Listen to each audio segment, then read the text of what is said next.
Starting recording. Okay, I am calling the March 27th meeting of the Mountain View Bicycle and Pedestrian Committee meeting to order. And we shall now have a roll call. All members who are present, please say aye. Member Valerie Fenwick, Aye. member Lada Adamic. Aye. Member Chair Isaac Stone, Aye. Vice Chair Terry Barton, Aye. and member Kuzma. Aye. Chair, all members are present and accounted. Okay, then we will proceed to item 3, which is oral communications from the public. This portion of the meeting is reserved to persons wishing to address the committee on any matter not on the agendas. Speakers are limited to 3 minutes, and state law prohibits the committee from acting on any non-agendized items. Recently, regional and local elected and appointed bodies have been subjected to disruptive, racist, verbal attacks by anonymous callers during virtual public comments. The city of Mountain View is fully committed to racial, religious, and cultural equity and justice as we strive to create a welcoming, safe, and inclusive community for all. This advisory body commission welcomes respectful and non-threatening public comments regarding matters over which the advisory body has jurisdiction. Comments deemed otherwise pursuant to the Council Code of Content and the Government Code may be ground for immediately terminating a speaker's comment period. Do we have any members of the public online wishing to make comment? I am not seeing any hands raised.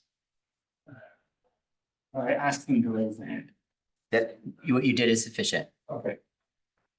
Okay, then we are moving on to item 4, which is the consent calendar. All items, we have 2 items on the consent calendar today. They are the meeting minutes for January 31, 2024, and the Safe Routes to School Final Report 2019 to 2023. The consent calendar will be approved in one motion unless any member of the committee would like to remove an item.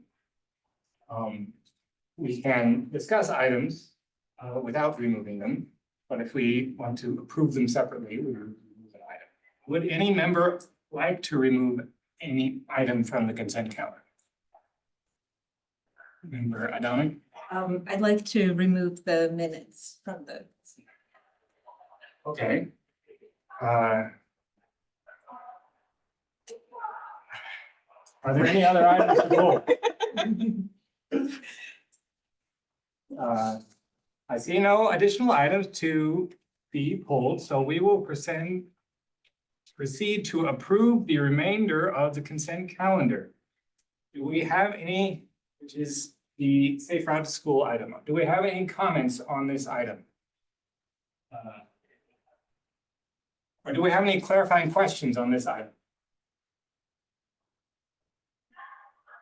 Would any member of the public like to make comment on the Safe Routes to School item? There are no hands up.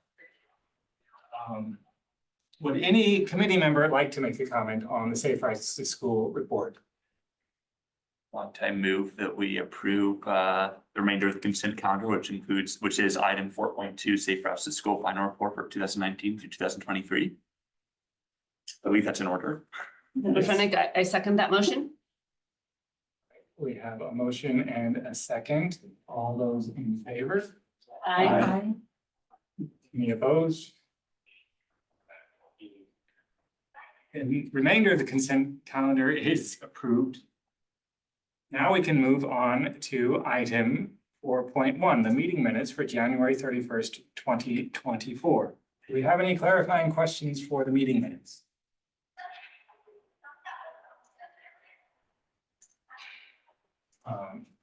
Is there any public comment on the meeting minutes? I'm not seeing any hands raised. Okay. Do we have any member comments on the meeting minutes? Yes, member Adamic. So, sorry, I forget the item, but it was the PDD pilot. 6.1. Yeah, if I was to summarize, and this might not be what I said, but the spirit of what I was trying to say was that I am concerned that the pilot is and will be negatively impacting the usability of bike ped facilities, and therefore this impact should be studied. I would propose, just to keep the minutes as similar as possible, if we could change the survey about enjoyment to survey about usability and enjoyment. And then where it says that I was neutral at the start of the pilot, I was negative during the sidewalk or something like that. Otherwise, the next sentence doesn't make sense, where maybe bikes will be better. So can I just clarify? So Yeah. so the approve the minutes of the BPAC meeting with the following edits, add to the survey about usability, add and enjoyment. And then the other Oh, part, sorry. It it says said enjoyment, enjoyment. but not usability. Oh, But my sorry. primary point was usability. usability and enjoyment. Okay, so add usability. And then the other part was, so are we adding that you were negative after the sidewalk pilot? Is that what you're saying? Yes, Okay. thanks. Or Brandon. You were neutral to begin and then became negative, or what I understood you to say was that you were negative and we incorrectly put down neutral. I think what I said is when we first heard about the pilot, I was neutral. Okay. Let's see. And then I had difficulty navigating around the thoughts on the side. Yes, and the sentence in that's currently in the minutes is she indicated that she had been neutral before the pilot. So it would be very consistent with the amendment you're asking for. Yeah. We just left a sentence out. Basically, Thank Yeah. you.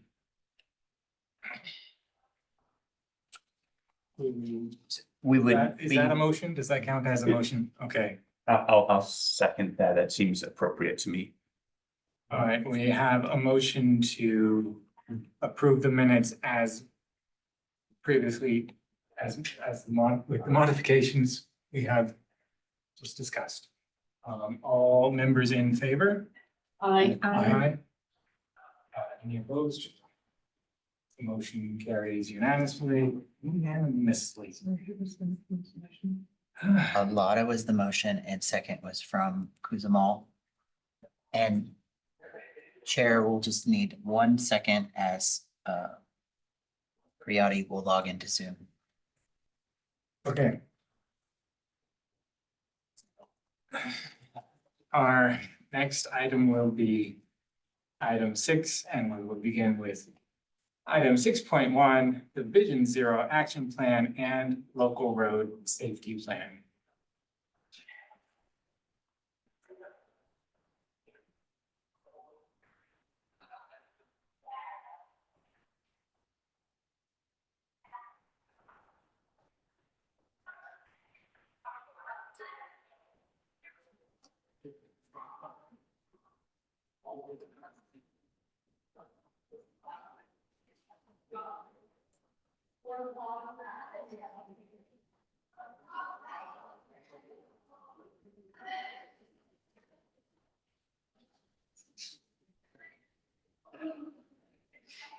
Okay, so I will begin.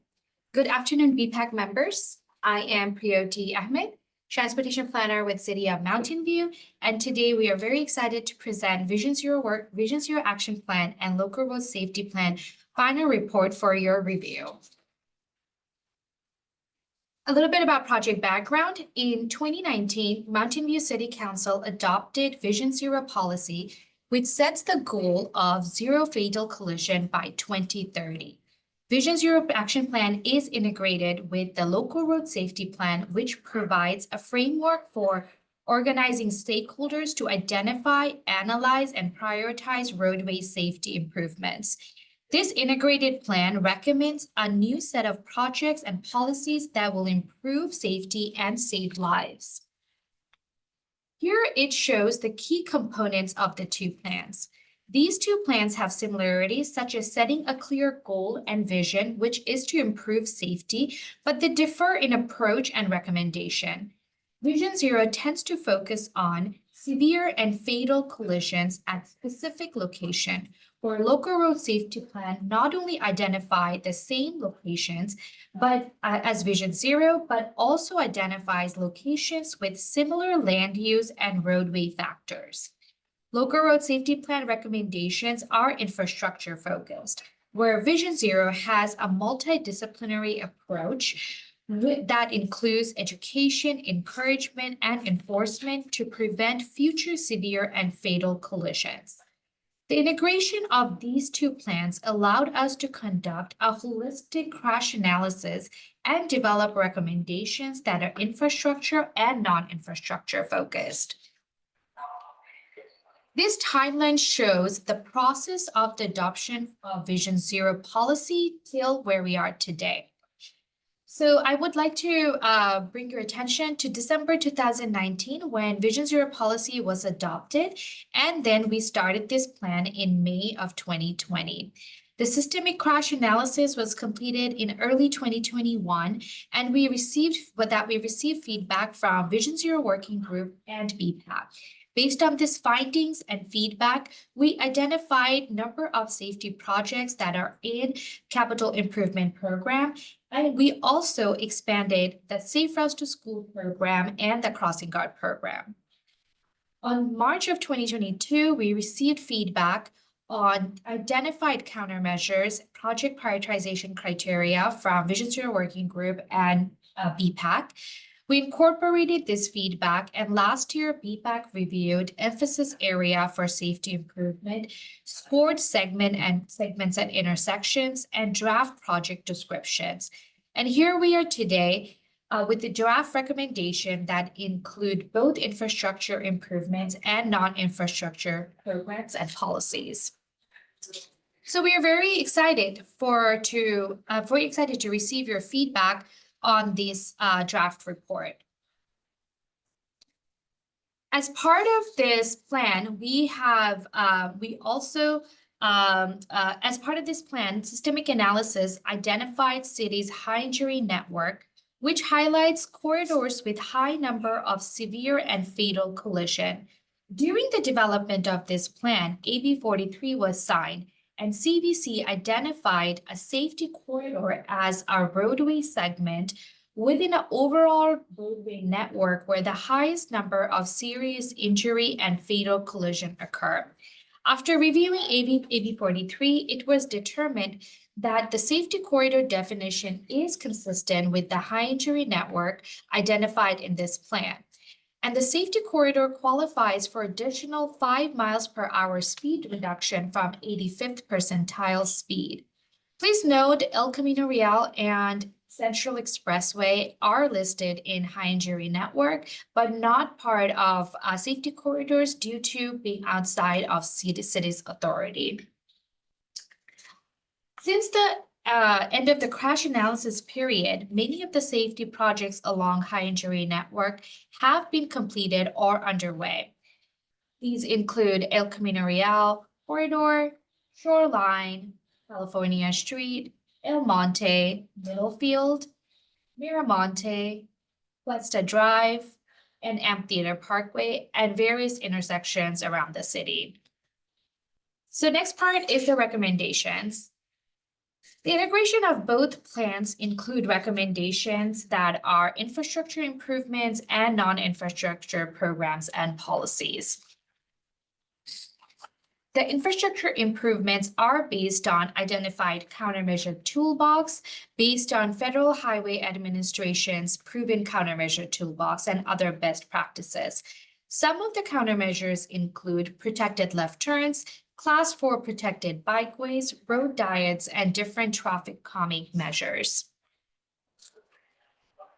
The segments scored based on project prioritization criteria, and here are some of the highlights, including Reinsdorf Avenue, which this plan is recommending Rainstorm Green Complete Street, which will look at the entire corridor and propose projects that will be within this corridor. Also, El Camino Real protected intersections, Shoreline Boulevard protected bikeways, California Street permanent installation of the pilot project pending the pilot results, El Monte corridor improvements, Ellis Street protected bikeways. Refer to table 2 on the BPAC memo for a more detailed list. Second, we have the intersection recommendations. These intersections were scored based on the project prioritization criteria, and here are some of the highlights. Protected intersection at El Camino Real and Castro Street, Middlefield Road and Independence Avenue, median crossing island, pedestrian hybrid beacon, and improved intersection lighting. At Charleston Road and Amphitheater Parkway, high visibility crossing and protected intersection. At Ortega Avenue and Latham Street, curb extension, high visibility crosswalk, and traffic calming with traffic circle. More detailed information can be found on table 3 on the memo. Note that the improvements mentioned for segments and intersections will require further engineering analysis. Now on to the non-infrastructure recommendations. Vision Zero best practices include programs and policies that covers various other components. This allows recommendations not only to be infrastructure or engineering focused, but also includes elements such as education, enforcement, and evaluation as part of the overall strategy. Non-infrastructure recommendations are presented in 5 system elements.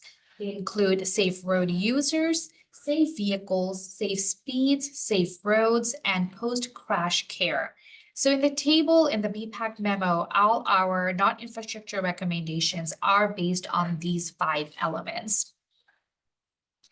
And some of the bigger theme within the non-infrastructure recommendations are safe routes to school, where we will be continuing to provide education, safe routes to school education to all Mountain View students. We'll be working with schools and parents to encourage walking and biking to school and advancing results from walk audit observations to recommendations. We are currently also launching Vision Zero outreach and marketing and engagement campaign. Through this effort, we will do multilingual Vision Zero marketing on speed and other findings from this plan. Some of the other themes include community-wide bike and walk and bike tours and encourage community-based bike education and safety classes. Enforcement efforts that focus on behavior associated with fatal and severe injury crashes, including speeding and driving under the influence of drugs or alcohol. Finally, citywide policy and organizational efforts to support the Vision Zero policy, such as providing staff training on Vision Zero best practices and countermeasures, reviewing city protocols to improve consistency with Vision Zero policy, and providing input on projects that align with Vision Zero goals.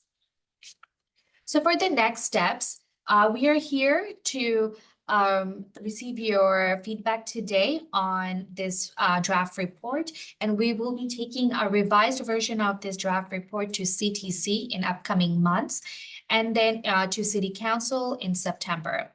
As part of this ongoing Vision Zero action plan implementation, as I mentioned earlier, we are launching the outreach portion of the Vision Zero work. We are also working to identify funding opportunities for the projects that are coming out of this plan.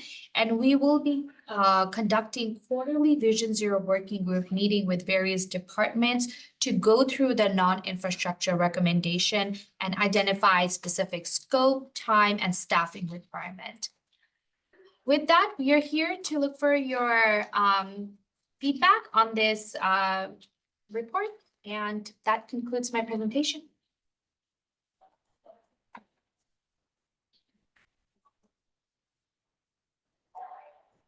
Thank you. So Next, we will go to committee clarifying questions. Committee members, member Kuzma. Yeah, very minor one, just I realized there's in item CC8, there's a let's see, yeah, monitor collision data on a scheduled basis to measure progress towards Vision Zero goals. It says biannual. Does that mean twice a year? Or every other year? That means twice a year. Yeah, I think biennial is. That's what I every other year, assumed, biennial but- is- Yeah. Yes. And the more substantive one was CC9, the Vision Zero Working Group, to address recent activities and debrief on crashes and that sort of thing. That says Public Works plus under departments. Will that include, what other departments does it include? Specifically, does it include the police department? Yes. Okay, So Vision Zero Working Group has various departments, and I think the memo, we have a little who is in it. So there's Public Works that has multiple right, teams. yes, Community Development, Police, Fire, City Manager's Office, Community Services, and Library. yeah, thank you. Those are my questions. Any other member have clarifying questions? Economic. Yes, I'm wondering, so Castro and El Camino is in scope, but El Camino is Caltrans. How does that then work, that the intersection can be included even though the roadway is out of jurisdiction? So it's in scope, so it's part of our high injury network. Uh-huh. And the Vision Zero Action Plan, is addressing the whole high injury network. But in terms of AB 43, we can't include the facilities that are outside of the city's authority in what's called a safety corridor. So it's a distinction between a high injury network and the safety corridor. We have some activities on El Camino. For example, we do the traffic enforcement there. We're working with Caltrans on the design of their new facility. So we have a little bit of interplay. It's not like the freeways where we really just don't have any influence at all. Fully correct. But if your concern is about what can Mountain View do on some of these locations, Yes. that is a great example, actually, because that's in the CIP is a Castro and El Camino. We are able to spend our own money to improve a Caltrans road. If we want to do that, we would go through a Caltrans review process, and we will be doing that in the future. Oh, yeah. So we'd go through a permitting process with Caltrans. Okay, and then, sorry if I missed it here, but like another intersection is Moffett and Central. Is that anywhere in Vision Zero plan? That is also part of the Vision Zero, part of the Vision Zero Action Plan, yes. But it's not. Yes, it is also part of the Vision Zero Action Plan. Central Expressway. Okay, So, I'm not sure, but if it's a follow-on, then. well, it's related to Central Expressway. Yeah, okay, go ahead. So I guess the clarifying question is, Central Expressway is county controlled. You mentioned a process with the state just a minute ago. Is there a similar process with the county? Yes. And if, does the county have its own high injury network? They're working on their own high injury network and their own Vision Zero Action Plan. I guess I'm seeing the recent example of a fatality on a county expressway with very wide shoulders. Appears to have been distracted driving. And we had one in Mountain View a couple of years ago, a pedestrian off the roadway. Palo Alto just recently. It would seem that pattern exists at least the length of Central Expressway in Mountain View. Wide shoulders, wide lanes, straight road, and people think maybe they can access their phone or whatever. Well, I guess I'd like to make sure. Is this a question? Yeah, okay, sorry. So the question is, we have a way to Yes. address that. with it. Yes, and we already, I've already communicated of how Central Expressway showed up on our Hydro network. So they're aware that this is kind of a priority for our city as well as they're working on that. And perhaps not coincidentally, we also have a project where we are paying for improvements at Central Expressway and Market. Okay, you had more questions. Okay, then a follow on, I hope this like can be part of clarifying. We had a letter from Mr. Bonte. And he threw out there the idea of no right on red on safety corridors. What, as part of the Vision Zero action plan, like where would such a proposal, like, would it fit and how would it be handled? Yeah, so in our countermeasure toolbox, which is, we cited all the tools that could be implemented. It is under operational improvement, which is no right turn on red. And our understanding is that it is not the infrastructure part, but it is not also the non-infrastructure part is somewhere in the middle that is the signage for this specific thing. So it has to be determined very location specific. And currently in our recommendation, we don't have any of the no right turn on red as of yet.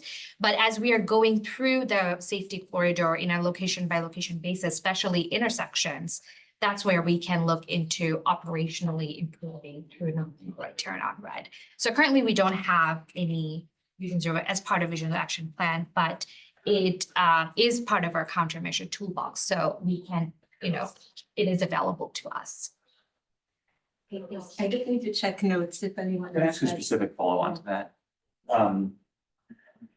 Why in the taking no right turn on red as a specific example, why does it need to be location specific?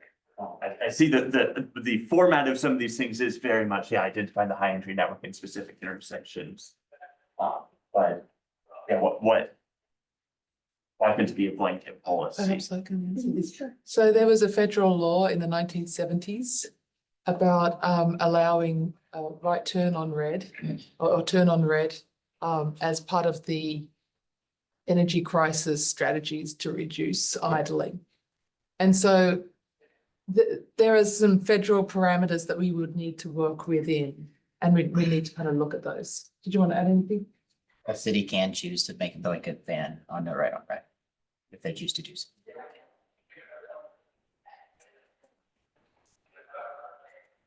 Did you have? I did. Member O'Donnell, sorry. Oh, no. Member it's Fenwick. Fenwick. That's okay. I just had a couple of questions specifically on timelines. So this was, if I just look back at the timeline slide, I'm looking in the agenda packet, though, that this was adopted, Vision Zero policy was adopted in 2019, and here we are 4.5 years later, looking at a plan. Could you explain a little bit about why this process has taken what seems like a very long time? And even just when I look at my other clarifying question, even is, I have another one I'm going to schedule, but when I look at we had a big presentation last year. No, I'm sorry, in 2022, where a lot of input, then another year, and then another year before we come back. What drives those timelines? Perhaps I can respond to that. So I think there's a number of things. One of them is staffing shortages. When we actually executed the contract, we were very short on staff. And so there was somebody who was overseeing the project, but it, kind of juggling it with many other responsibilities. Priota, you started in 2021, end of 2022. End of 2021. And then for a period, Priota was on leave for 6 months.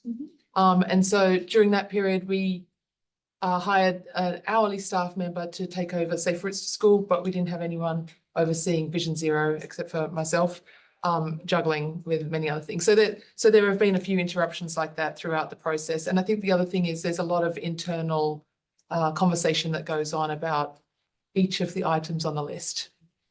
For my last related question at this time is, also I see, looking at the timeline, there was another slide about when it's going to go to, so we're here, it's March 2024. And then it's going to go to CTC in May 2024. So that seems pretty quick. And then city council in September 2024. I understand our city council is quite busy, but that seems like, again, a very long lag time. So my question to that is, will any work be able to start in parallel to that, or do we have to wait for this to be presented to council? Yes, in fact, we've been kind of doing next steps as we go through the process. So based on the high injury network, we put in things in the capital improvement program the cycle before last. When we had first adopted the policy, we realized what the high injury network was, and that was when we elevated El Camino to the front of the list in the CIP. So as we learn new things through the process, we have been moving things into the capital improvement program and also seeking grant funds to support the elevation of projects on the high injury network as we go through the process. So for example, Rengstorff is at the top of the list. We just applied for a Caltrans planning grant for that project. So that has been ongoing assuming that we will get the blessing of both BPAC and council, but we have been, as we know about things, we've been trying to move forward with what we can. And we'll be holding quarterly meeting with Vision Zero Working Group within this time, to work through some of the non-infrastructure part of this plan. Thank you. Those are all my clarifying questions at this time. And any other, Member Adame. I have one more. So as a response to one of the clarifying questions, there was a mention of a tracking spreadsheet for all recommendations. Will this spreadsheet be available to the public? If that's something you're interested in, you could bring that back up in your committee comments. We were planning on doing something similar to what the general plan has, that I think they might present. I'm not sure if they present that to council. Yeah, I don't know But that. if that's something of interest, let us know. Yeah, it is going to be kind of like a status update that, we put all the non-infrastructure and the infrastructure part. And then as we go through the department meetings, like, okay, where is everyone, what nodes, what are some of the roadblocks? So it kind of helps us keep in track of how are we doing. And But that's internal, like within the department. I was, That's what we Yeah, had considered, thank but God. if that's of interest. Yeah, yeah, okay, can mention thank it. Okay, you have Thank additional you. questions? Yes. Lauren. So related to, in particular, the non-infrastructure list. And I guess in general, how did items end up on there? I know some of them were in process and talked about before, and some of them are kind of just the TBD categories. And probably more specifically in engagement with the police department, what was the process of their involvement to get items on? so the non-infrastructure recommendations, we, went through the safe system approach, which is the 5 elements that I went through. So kind of categorize thinking of safe road users, safe roads, safe speeds. And part of Safe Routes to School, with my working with Safe Routes to School, I have developed kind of a, collaborative effort with SF. I live in this. With Mountain View PD. And, so I think understanding, how they approach collision, kind of their understanding of collision, what their investigation finds, and how they are able to inform my work through Safe Routes and through Vision Zero is very critical. So we try to capture that here in various of those elements. Thank you. Okay, if there are no other questions, I have just, I think, 2. So you were saying in your proven, your toolbox, your countermeasure toolbox, you had the FHA proven countermeasure toolbox and a couple others that I didn't catch. Can you repeat those? Oh, yes, we have used a list, so okay.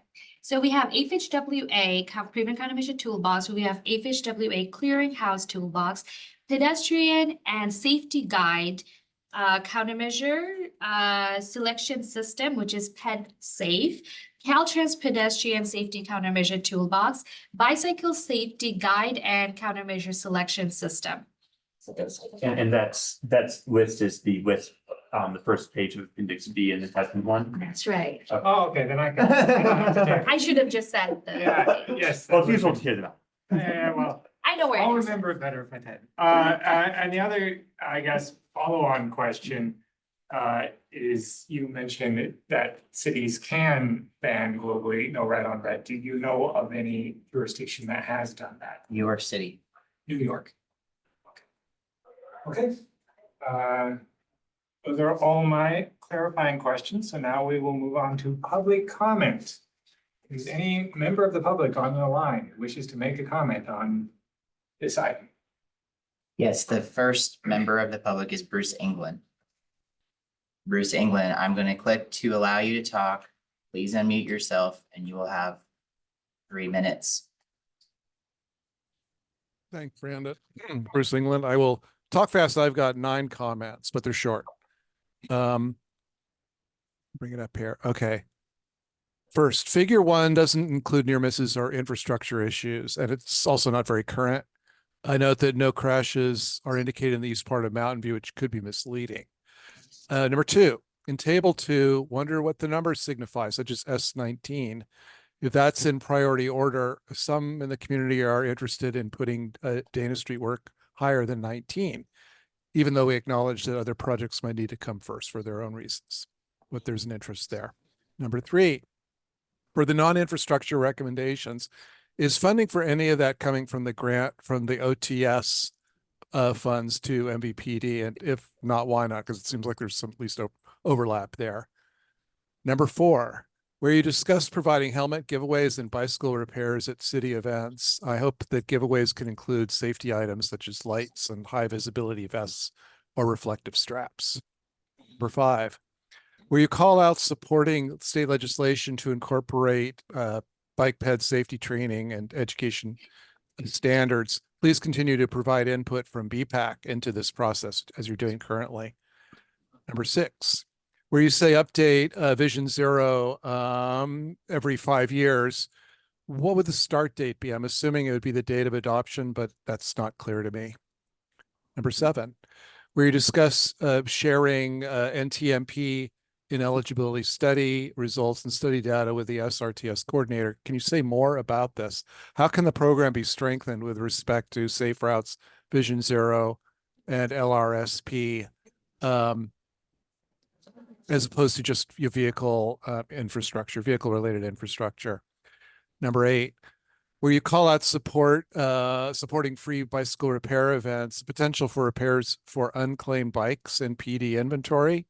That could be part of the giveaways to those in need within the community. Could this be explored, for example, with collaboration with PD, the Day Worker Center, CSA, and Bike Exchange? I personally would like to look into this more. So anyway, that's out there. And then last, where you call out improving consistency of reporting for vehicle, pedestrian vehicle, bicycle crashes. Crashes alone might be somewhat limited. Near miss data and infrastructure concerns through Ask Mountain View might be worthy of consideration also. Thank you.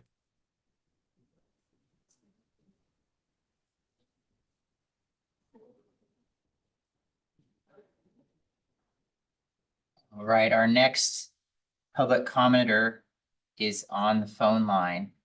We do not have a name for this person. For this person, I'm going to click to allow you to talk.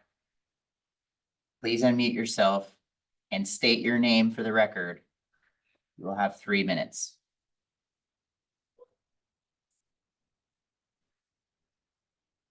Hi, everyone. My name is Nicholas Hargis. I live on California Street. Thank you very much to staff for the hard work that they've put in on this plan. I'm particularly satisfied that there's work being done on the Ranksdorf corridor because traffic goes very fast and there are a lot of students that use that corridor to bike to school. I want to wholeheartedly support the exploration of no right turn on red. Localities like Menlo Park restrict right turns during school hours, and I believe that Palo Alto does too. And it seems like one of the most straightforward operational fixes that we can implement to prevent any sort of incidents. I also would like to voice my support for high visibility intersections, especially on safe routes to school. I don't think that there is a uniform standard for the use of high visibility paint. And I think that it should be extended from beyond just the area around schools to a greater area encapsulating the safe route. Another potential tool that we can look into is a limit line before the actual stop line. So that double line will require cars or encourage cars to stop even earlier before the crosswalk. Thank you so much for taking my opinions into account.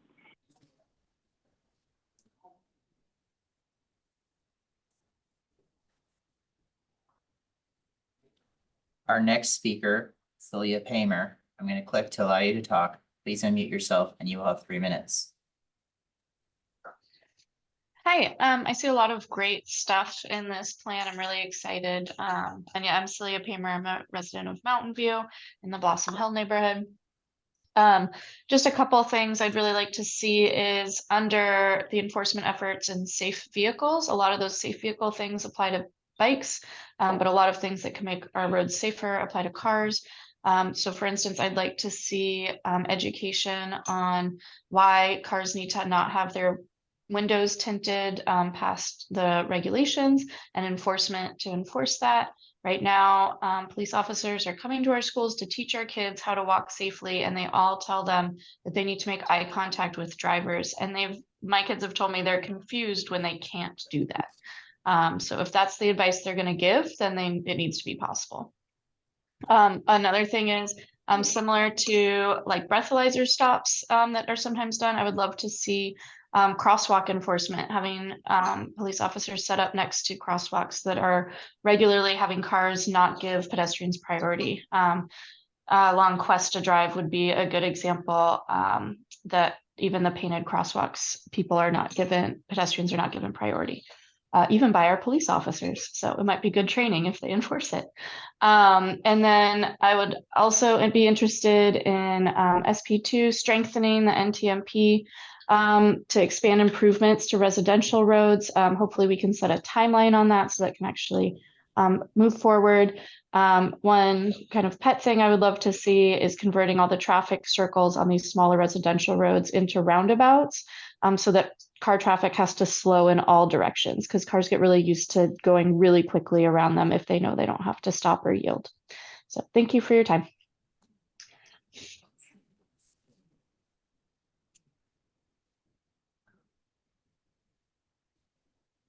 Next is Holger Eisenberg. I'm going to click to allow you to talk. Please unmute yourself and you will have 3 minutes. Hello. Yeah, I read through the report and wondered about statistics about distracted driving. For example, if the car driver is reading, tapping on the phone, it was mentioned in the report as keywords, but I couldn't find a statistic about that. How many of the collisions are potentially caused by that, especially because 25% of the car and bike collisions have happened on straight parallel drivings when the car and the bike were driving straight ahead. That was surprising to see. And especially for that, I could think about that distracted driving is a large factor for those collisions. And about the no right turn on red, a good first step would be to enforce stopping in the current regulations, because many are just not stopping on red and continuing, and they are immediately continuing without stopping, which is already against the violation of the current policy.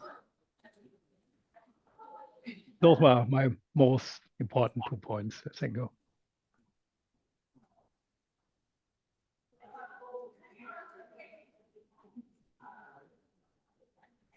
Emil Abraham, I'm going to click to allow you to talk. Please unmute yourself and you will have 3 minutes. Hey, can you hear me? Yes. Okay, good. Yeah, I'm Emil Abraham. I live in Middlefield. It's good to see a few, I think some locations in Middlefield's as candidates for improvements. And yeah, I'm in support of the plan. I like all the big toolbox of all these tools that we can use to improve safety. And yeah, I hope we can use as many as we can. Especially I'm in support of no right turn on red wherever we can get it. If studies need to be done to determine whether we can get it, so be it. That's the thing, I guess that's the bed we've made, so we must lay in it. And then, yeah, I think a previous commenter mentioned roundabouts. I think there's not that many here. Yeah, and I think they work pretty effectively. And yeah, if we can add more of those, that would be awesome. But yeah, thank you very much for all the data that you took. And especially with being proactive, with reaching out to Caltrans when working on like roadways that we don't control. So I appreciate it. I really, really like the work that we do here. Thank you very much.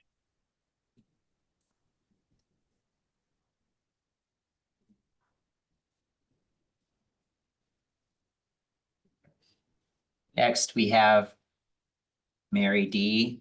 I'm going to click to allow you to talk. Please unmute yourself and you have 3 minutes.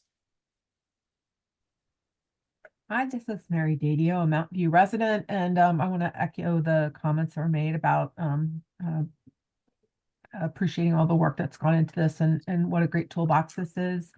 I see under safe speeds. It's my understanding that narrower lanes encourage slower speeds. I don't see anything about that under safe speeds. Maybe that's incorporated, for example, in as part of adopting the NACTO standards, but I didn't see it explicitly anywhere. And so I guess it would be great to have a tool called out here that says adopt narrower lanes where possible. Thank you.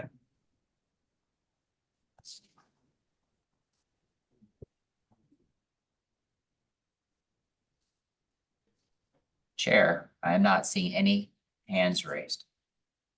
All right, then we will move on to committee comments on the item. And I would like to start by asking, there were some of the public commenters mentioned specific treatments, and I wanted to ask if those are in our toolbox. I heard moving the limit line, roundabouts, narrow lanes.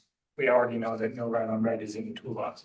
Which are those other treatments? You know, they are in our toolbox. So of all of this mentioned, all of them are in our toolbox. So the presentation only highlighted some of them. I couldn't include all of them, unfortunately. Yes. And I'm trying to find the exact place. It's in the longer report? It's in the longer report, correct. Okay, okay. But we have narrow lanes, we have roundabout, and we have limit line and extension line as part of it. Give me 1 second.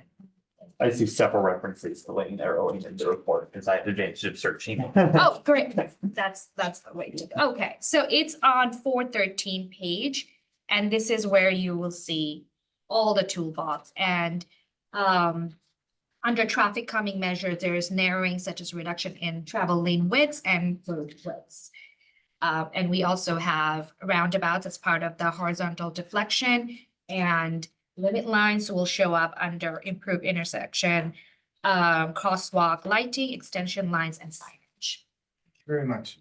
Okay, would any other members of the committee like to make a comment on this item? Bart.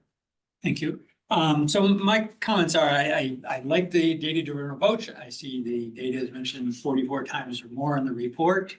So the one policy, I guess, that I didn't see, and I recently heard described to me by someone who was in a collision, their student was knocked over on their bicycle and didn't appear to have any injuries. So the police officer at the scene said, we don't take reports unless there are injuries. Now, if you've been knocked over, I think you probably at least have a bruise or contusion that may take a few hours to show up. Perhaps I notice when I've fallen, the abrasions on my knees don't show up and start bleeding till an hour or two later. Is there a way to make it a policy that if the bike is in fact knocked over, we assume there are injuries and take the report so we have data? Because it's not a near miss. It's a collision at that point, but we're not getting that in the data if there's no police report. My comment is, data integrity was mentioned, consistency in reporting. I think that would be a non-infrastructure policy that all knockdowns at least, are assumed to have an injury, whether it's soft tissue or doesn't show up for a day or two, or, when you have the adrenaline from and you're in shock at the scene, you often don't feel everything. So I think, a police officer saying there's no apparent injuries, and our policy is not to take it a report, discourages safety in the long run. And the other data, I didn't see it specifically called out, but we kind of referenced technology, advancing counting data, things like that, and collecting, start and endpoints for trips might help us understand a little more how the networks are being utilized. So I'm glad to see that mentioned. I'd like to see more as we go through the process. Thank you. Any other members? Member Adama? Yes, so like the other commenters, I like a lot of the things that I see in there. All of it would be great if it happened. Maybe there's one thing that I could be totally wrong on, but my experience is when I'm scared is when I have to leave the bike lane, and that often happens when there's a vehicle parked in the bike lane. I filed an Ask Mountain View and got the statistics for February. There were 113 red curb tickets issued and 13 vehicle and bike lane tickets issued. I don't know if that's, I imagine that's low relative because, I encounter so many. I wonder if that's something that, if you don't see it in the data, if no collisions happen because bikes have to leave the bike lane and travel with fast cars, but still this seems like something that would be relatively easy to do and potentially avoid future collisions. So for the spreadsheet or project tracker, I think it would be too much to ask for full transparency of these are the roadblocks and this is exactly the timeline. But for a lot of these projects, even though we see projects periodically here, there's such vast spans of time between that I forget, and I don't know, has this been funded? Is it in planning, or, does it still need to come back to us? For some things like Grant and Sleeper, after we saw it the first time, I thought, oh, it's on its way, this year it's going to be constructed. And then no, it came back to us. And then recently I asked, and apparently it has to go back to council. So just I think I would find as a member of this committee that I would be more effective if I knew where things were roughly in what stage. And I think also for members of the public, when I talk to them, they often don't know that things are being worked on. It's great that slide you showed that actually, we already have stuff happening with Middlefield, and we applied for funding for ring store planning and so on. But I think most people don't know, and having, whether it's part of the Vision Zero or overall for active transportation, I think it would be really valuable for people to know. And then, maybe this is more an item for later for our work plan, but I hear so much about right turn on red, and I'm happy that it's part of this plan, but I wonder if there could be an opportunity for this committee and the public to discuss it in like a more like, we're gonna talk about no right on red kind of thing, so that we can capture, you know, best practices plus also what our experiences potentially. And then, okay, this is like dreams, but I loved, I know we didn't discuss it, but Safe Routes to School, the way it was comprehensive, you know, like you did all the public schools and now you're doing all the private schools. And it's not like, oh, you went to Castro Elementary and then you did the study and then, you know, this and that, and then you implement, you know, it was like, you just did all of it. And when I see the kind of dollar amounts for all of these projects, I just wonder, and you know, kind of the timelines, whether there's any way, any efficiency, because from this document, I see that like what needs to be done is kind of clear, you know, and project to project, they don't look that different, you know, you're kind of going to do the same thing, like here and there and everywhere. Is there any way to like just plan it all and design it all and then, you know, do it all? Okay, that's my comment. Thanks. I saw your hand up. Thank you. I don't disagree with anything that's been said so far. I will say I'm shocked that collision vehicle versus pedestrian of any sort that didn't generate a quote unquote injury did not generate a police report. So hopefully that's an anomaly, but it would be great for staff to connect with MVPD, and then that might be something to consider for Vision Zero, that a collision should be noted, because I agree with Member Barton that injuries of that sort often show up later. And insurance would say, oh, where's the police report? And this could be a vicious cycle for underreporting and missing dangerous locations. I want to really highlight that I'm also concerned as we move forward with more autonomous vehicles on our streets, with how those fit into this plan, how we get them to acknowledge things, for example, like a no right turn on red. There are some of these newer vehicles coming out also have very sharp, pointy corners, which I'm concerned about from a pedestrian safety standpoint. That I had thought was no longer allowed from federal standards, but apparently it is. But I am concerned as well about PDDs complying with where they fit within this Vision Zero as well, if they're going to be sharing either the sidewalks or the bike lanes. I am let's see, that's my first concern there.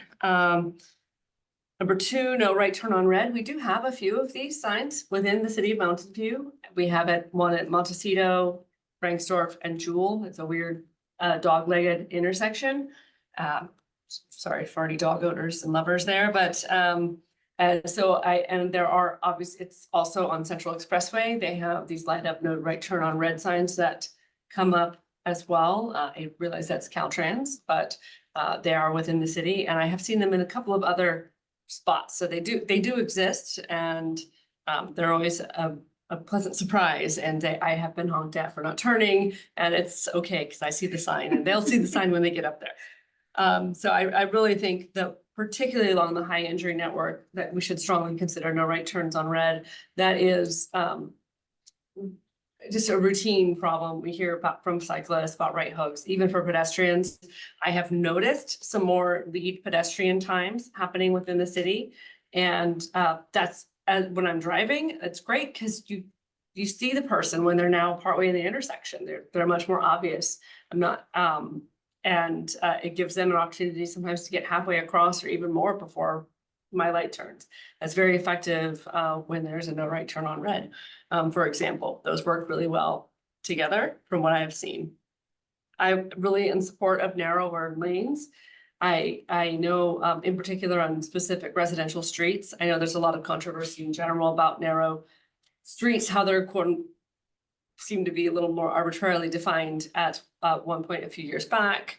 But I think in particular for residential neighborhoods or on the high injury network, things that we can do to even, I know we've talked about green complete streets where it can help reduce speed. Trees will help slow down speed. One of the public comments that came in over email had the chart we've all seen before with how likely you are to survive an injury between pedestrian and vehicle depending on speed. So we know speed kills. And I routinely see just got honked out by one on Shoreline Boulevard on my way here. So they're here, some additional enforcement where we can. In particular, I did hear a public comment as well that I feel voiced that really well, that we have right now, the California Vehicle Code, except for in some special circumstances, does require coming to a complete stop before making your right-hand turn. If where right on red is allowed, people don't. And I've seen in certain other cities, not ours, where bicyclists are cited for that, but vehicles are not. So I think it's fair to expect all users of the road to acknowledge a stop sign. It gives you that moment to look around. So I think working with MVPD on that as well. Let's see, yeah, narrow lanes, just more.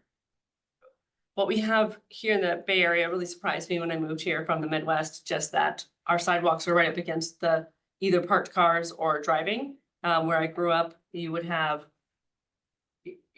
driving lane or parking, then a strip of grass that would have trees planted on it, and then sidewalk, and then, and we always just called that the easement. That was city land where city planted trees and all of that. And you're not right in there, but it also improves daylighting so people can see further, see pedestrians more. You're not behind those parked cars, you're separated from them.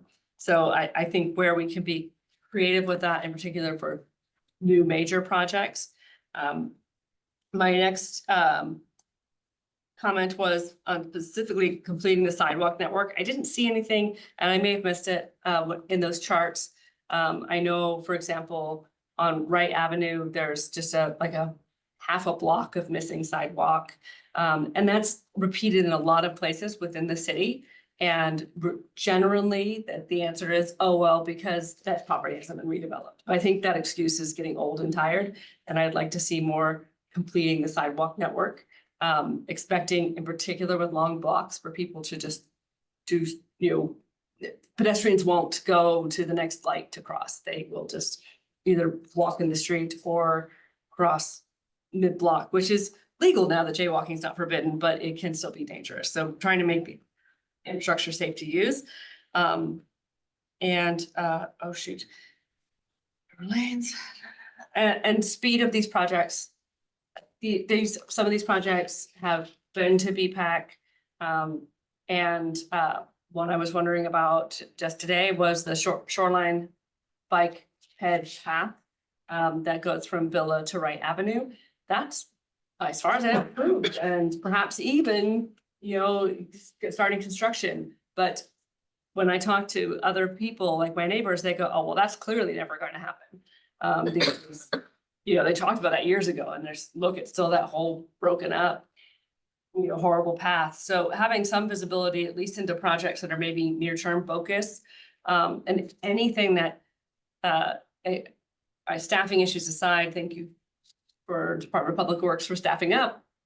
But anything that can be done to speed up projects, whether that is prioritizing, 4 to 5 projects and really putting, all the city's focus behind those to get those complete versus working on 3 dozen really great projects that very slowly, I think, would do a lot to show the residents of our city and the people that come here to work that we really do care about pedestrian safety and bicycle safety.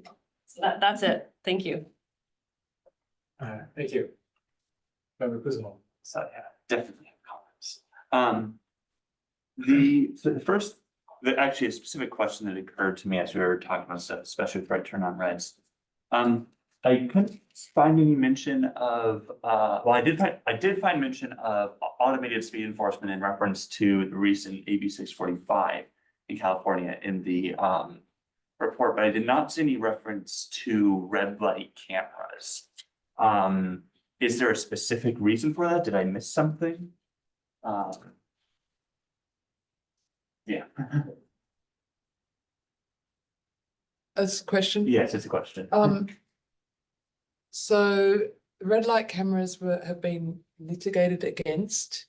And cities have lost the lawsuits based on the fact that a police officer needs to witness the violation in person. So AB 645 is a pilot project to introduce the concept of having automated cameras. You're talking about red light cameras, right? I'm talking about red light cameras. Yeah. So that allows them to introduce red light cameras. 645 is. Oh no, those are speed speed camera. cameras. It's the same argument for both of them. Right. That the police officer is supposed to be present. My understanding is that California, there are Californians that you actively use red light cameras currently. We can get back to you. Okay. I would, getting back on that would be good, because I think that closely relates to how we can effectively enforce and do some of these things. My next comment was going to be like, the report calls out that a lot of fatalities and crashes happen at intersections, and a very high percentage of those are vehicles making right turns while pedestrians are in crosswalks or while bicycles are trying to proceed straight.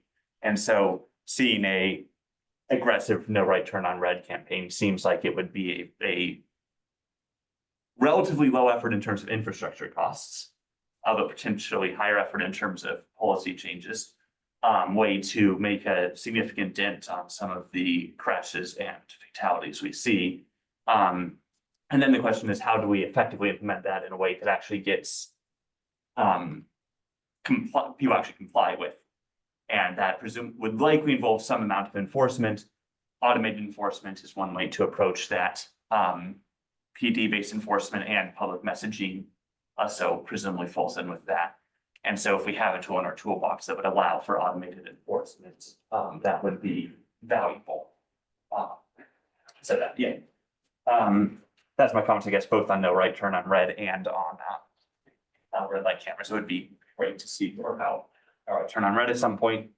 At a broader level, I suppose I should say this. I'm really glad seeing this plan come in force. It almost makes me optimistic because we can actually have a map of saying, here's the places where we see crashes and collisions, and here's the projects that will go with that. I don't know that all those projects will perfectly handle every situation that could arise, but it at least makes it seem like it's a tractable problem in terms of what we're trying to solve. At the same time, I do have some concerns that we set ourselves a goal of 0 fatalities in 2030. And yeah, we have a start on getting some projects into the pipeline and start on some projects, but if I look at the pace at which projects have generally proceeded in the past, my default expectation would not be to have this full list of projects done by 2030.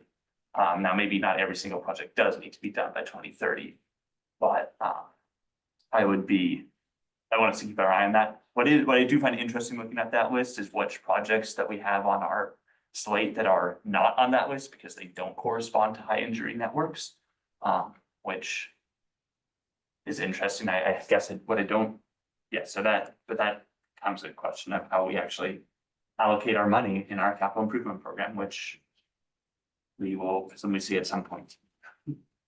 I did like I can't remember which item was it, CC5, the rapid response crash team, that conceptually seems valuable to have something that says, okay, when we have serious crashes in the city, let's actually evaluate why and try to do something about it. On the topic of enforcement beyond red light cameras, I am glad that we have PD involved in the Vision Zero working group. I hope that I would like to make sure that that PD and transportation planning and public works are working together to make sure we're doing the enforcement activities in a way that is resulting in the maximum safety benefit. Like saying these are the types of crashes we're seeing. We're going to go do something about that and do what is going to result in the best improvements.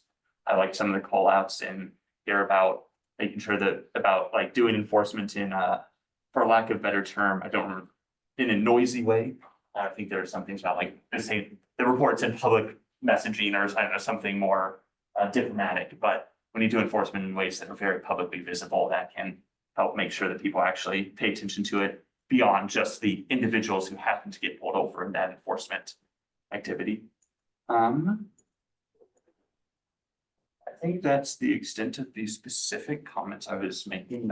Yeah, generally, I like the report and look forward to seeing it's actually hopefully implementing stuff quickly enough.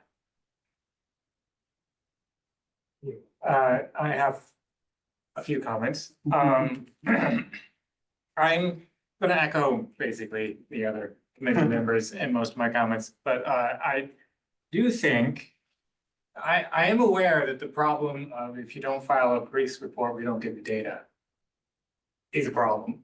There was an accident at the school that my daughter goes to.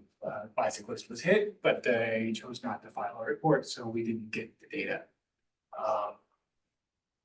Given that you have a representative from the police department in your Vision Zero working group, I would really like you to bring up, is it possible to get data of a police officer was called to a location because of a collision with a bicyclist or a pedestrian? Yeah, or some, like, some way to get the data. It would be great. I share the concern. It's a great, it's a great document, it's a great report, and it's a good plan. I share the concern about it, the speed and how much can we realistically get done by 2030. I have some thoughts. My first thought is I think the idea of standards could help, echoing Member Adamic's comment. If we have a standard, it's not going to, fix all engineering of every project, but it can make the engineering, there's fewer, it's faster. There's fewer things to debate. There's things that are known. Like, for example, maybe we say, okay, if we know at this location or locations like this, a right hook or a left hook is common, then we know that we should have these kind of dimensions. And I know that there are, I guess you also know that there are, I guess you mentioned in the response, the MassDOT is one example of a city that has created a set of standards of treatments for safe streets. And yeah, so I'm glad you're looking at that. I would hope that you can get that done and it can help speed up some of the actual infrastructure work that will be being done. And I also would like to, echoing again, the committee here, some visibility on what has been done, what is being done. I don't know, quarterly, yearly, or whatever, progress report. And I would really like to see, obviously celebrate what we've done and show the progress, but also I would be very curious to see kind of time, cost estimates of even if it's not scheduled. I know it's hard to know for sure, but you can say this is a larger project, this is a smaller project, this could be done quickly. This has to work with the county or the state, and so it's going to be a little more complicated and take longer.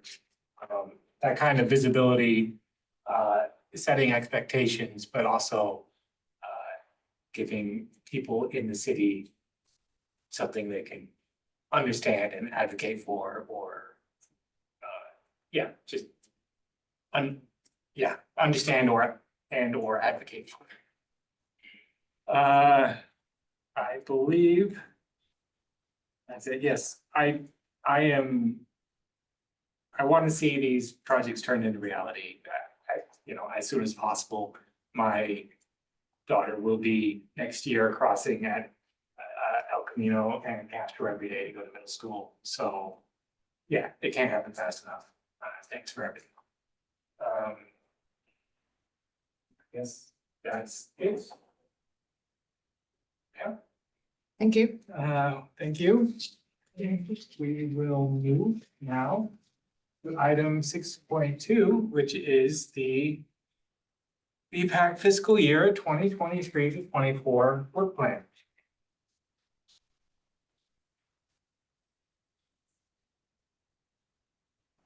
And just for clarity, is exactly as you said, 23 to 24. We will be starting with the work plan that is current and then moving to the draft, which is slightly different than how we normally do, but we do that for simplicity. And our normal process is to take a look at the things that have changed, and I highlight those. The local road safety plan has been brought to BPAC today. And I believe that is the only item that has changed. And so now I will also go to the TAL where we can look ahead to items on the TAL. And I've highlighted the items that have changed since last you've seen it. The TAL is the tentative agenda list. Active transportation plan will be coming to the BPAC at April 24th, our next meeting, CIP as normal, and TDA Article 3 as normal. Then May is off, and we have secured agreement for our joint meeting with the city of Palo Alto. That was up in the air, and we'll be discussing as forecasted, safe routes to school, and then general cross-border issues with Palo Alto. And that we also have moved the collision data review to be scheduled. As you can see, there's no space for this particular moment. And then the TDM ordinance has been pushed back. This is an error. CIP development is still in April, and it's there. Sorry about that. And the interim Castro Pedestrian Mall wayfinding signage will be coming at some point in the future. So that is my presentation for our current work plan at TAL. Thank you. Are there any committee clarifying questions about the 2023 to 24 agenda list? Are there any public comments about 2023 to 24 work plan? I'm sorry, when I share screen, I lose doesn't go. Here we go. There are no hands. Okay. Are there any committee comments? Then we will move on to item 6.3, the draft fiscal year 2024 to 25 work plan. All right, and just 1 second. And we will start. Thought I had it open, my apologies.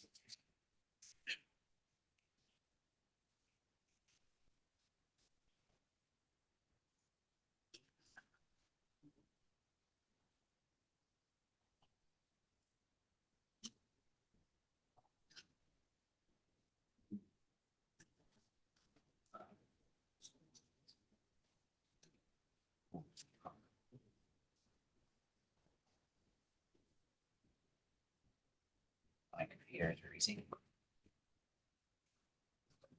There we go.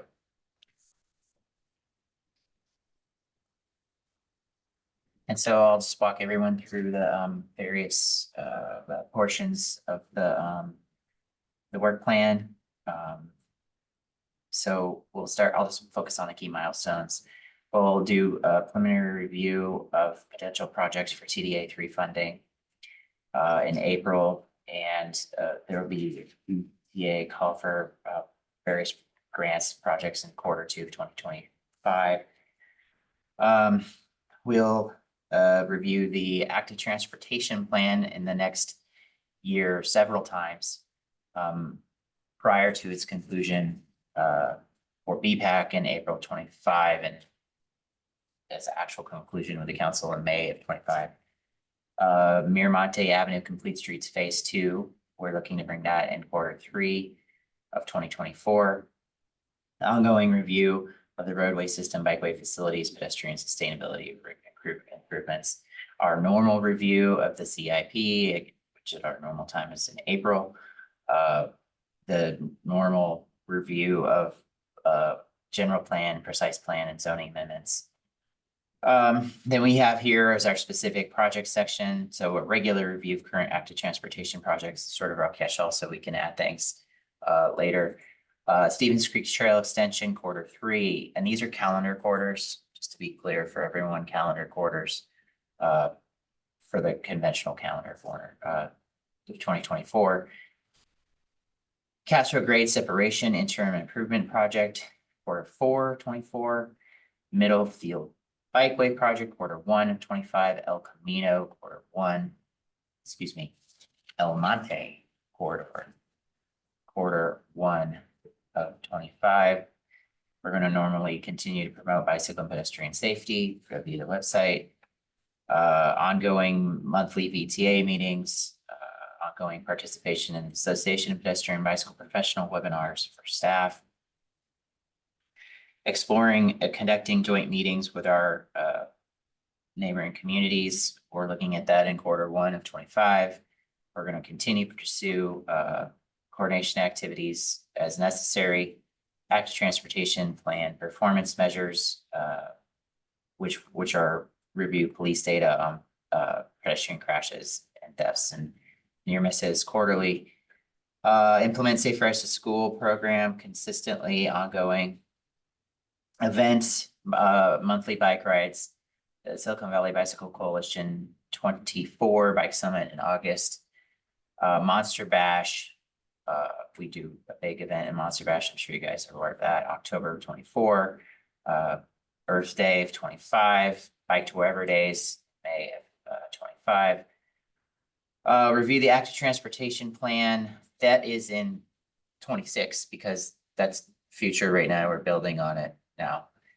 Annual legislative review update, January 25. Develop the active transportation plan. We talked about that. That's the completion date, May 25th. Local road safety plan is now ongoing. Implement ordinance framework for TDM ongoing. And Miramonte Complete Streets, which we had mentioned before, Q2 of 25. Now I will bring up the TAL so that you guys can see when these things are tentatively scheduled and what the meetings look like. You could see that many of the meetings are already quite full. So I can read through this if you guys want me to, but it's there on the screen and they're all items that I just read through on the draft report. Let me just scroll down. So the items to be scheduled is the NTC TOC policy analysis. That is my presentation and I'm happy to answer any clarifying questions. Any clarifying questions from the committee? I have one. I have Member Fennick here. On item E, on the work plan, I did see a clarifying question about it, but I didn't understand the answer. I think I didn't ask the original question, so maybe I'll rephrase it.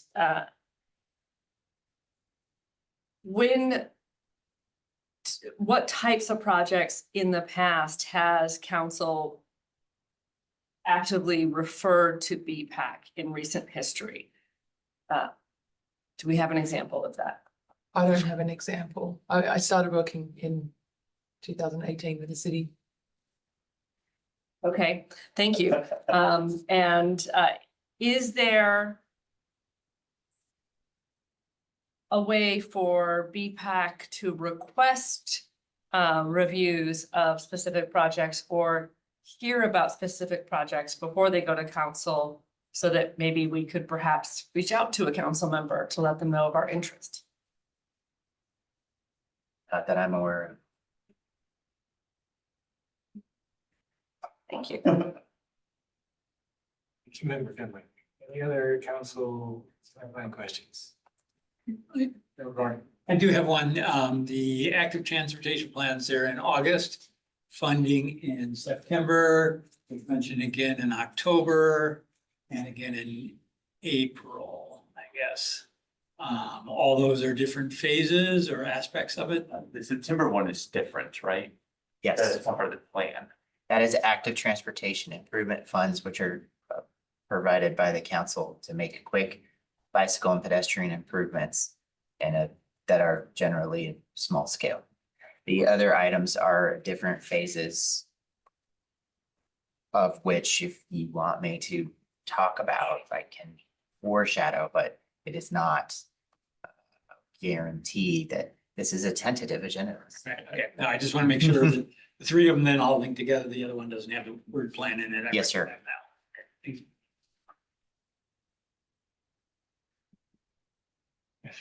I had a question. So my understanding is that the Castro grade separation improvement project has been postponed at least 5 years or something like that. Given the delay in the project, what would the update this year then be? Oh, so what is moving ahead at the moment is the completion of the design portion. And so then when that's complete, then it will pause. And the Stevens Creek Trail extension, my understanding is that that's currently not funded. Am I wrong? No. The design is funded, and that's what that is. After the design is completed, then grants would have to be awarded. I shouldn't say that. We would apply for grants because the price tag on that project will be high, but we won't know the price tag until the design. And then also, I mentioned the grants, because if we have that design done, we're much more competitive with the grants. Okay, and then I've learned that sometimes some cities like Fremont and Los Altos have like a workshop between their council and their BPAC. Is that something that can happen in Mountain View? I have not seen that. I haven't seen that in Mountain View. I mean, maybe it would be something to do with a particular project. I mean, if you want us to explore it in relation to something in particular, I could do. Make sure to mention that in the committee comments section. Yeah, Okay. and bearing in mind that council meetings are lengthy. Okay.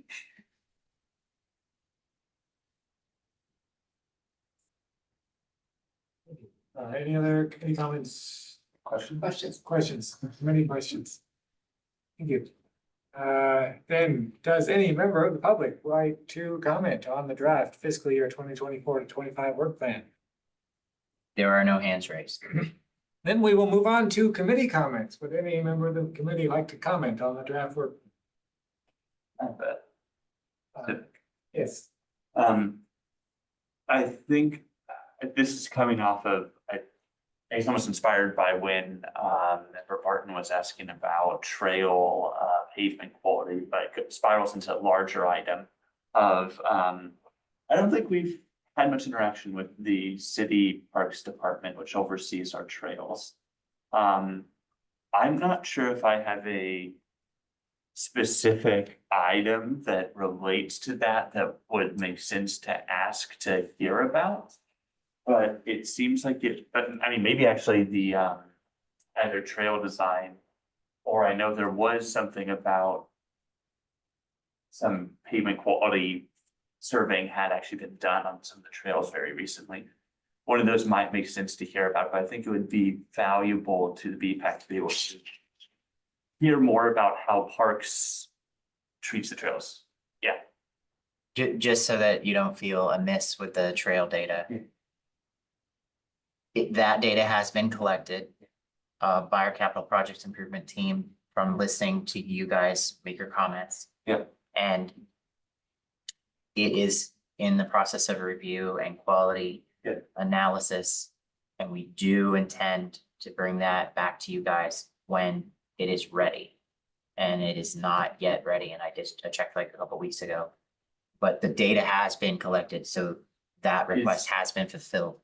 Yeah, no, that's great. There's the expectation that that would be the capital projects department presenting on that, or would there? Yes. Okay. Yeah, no, that'll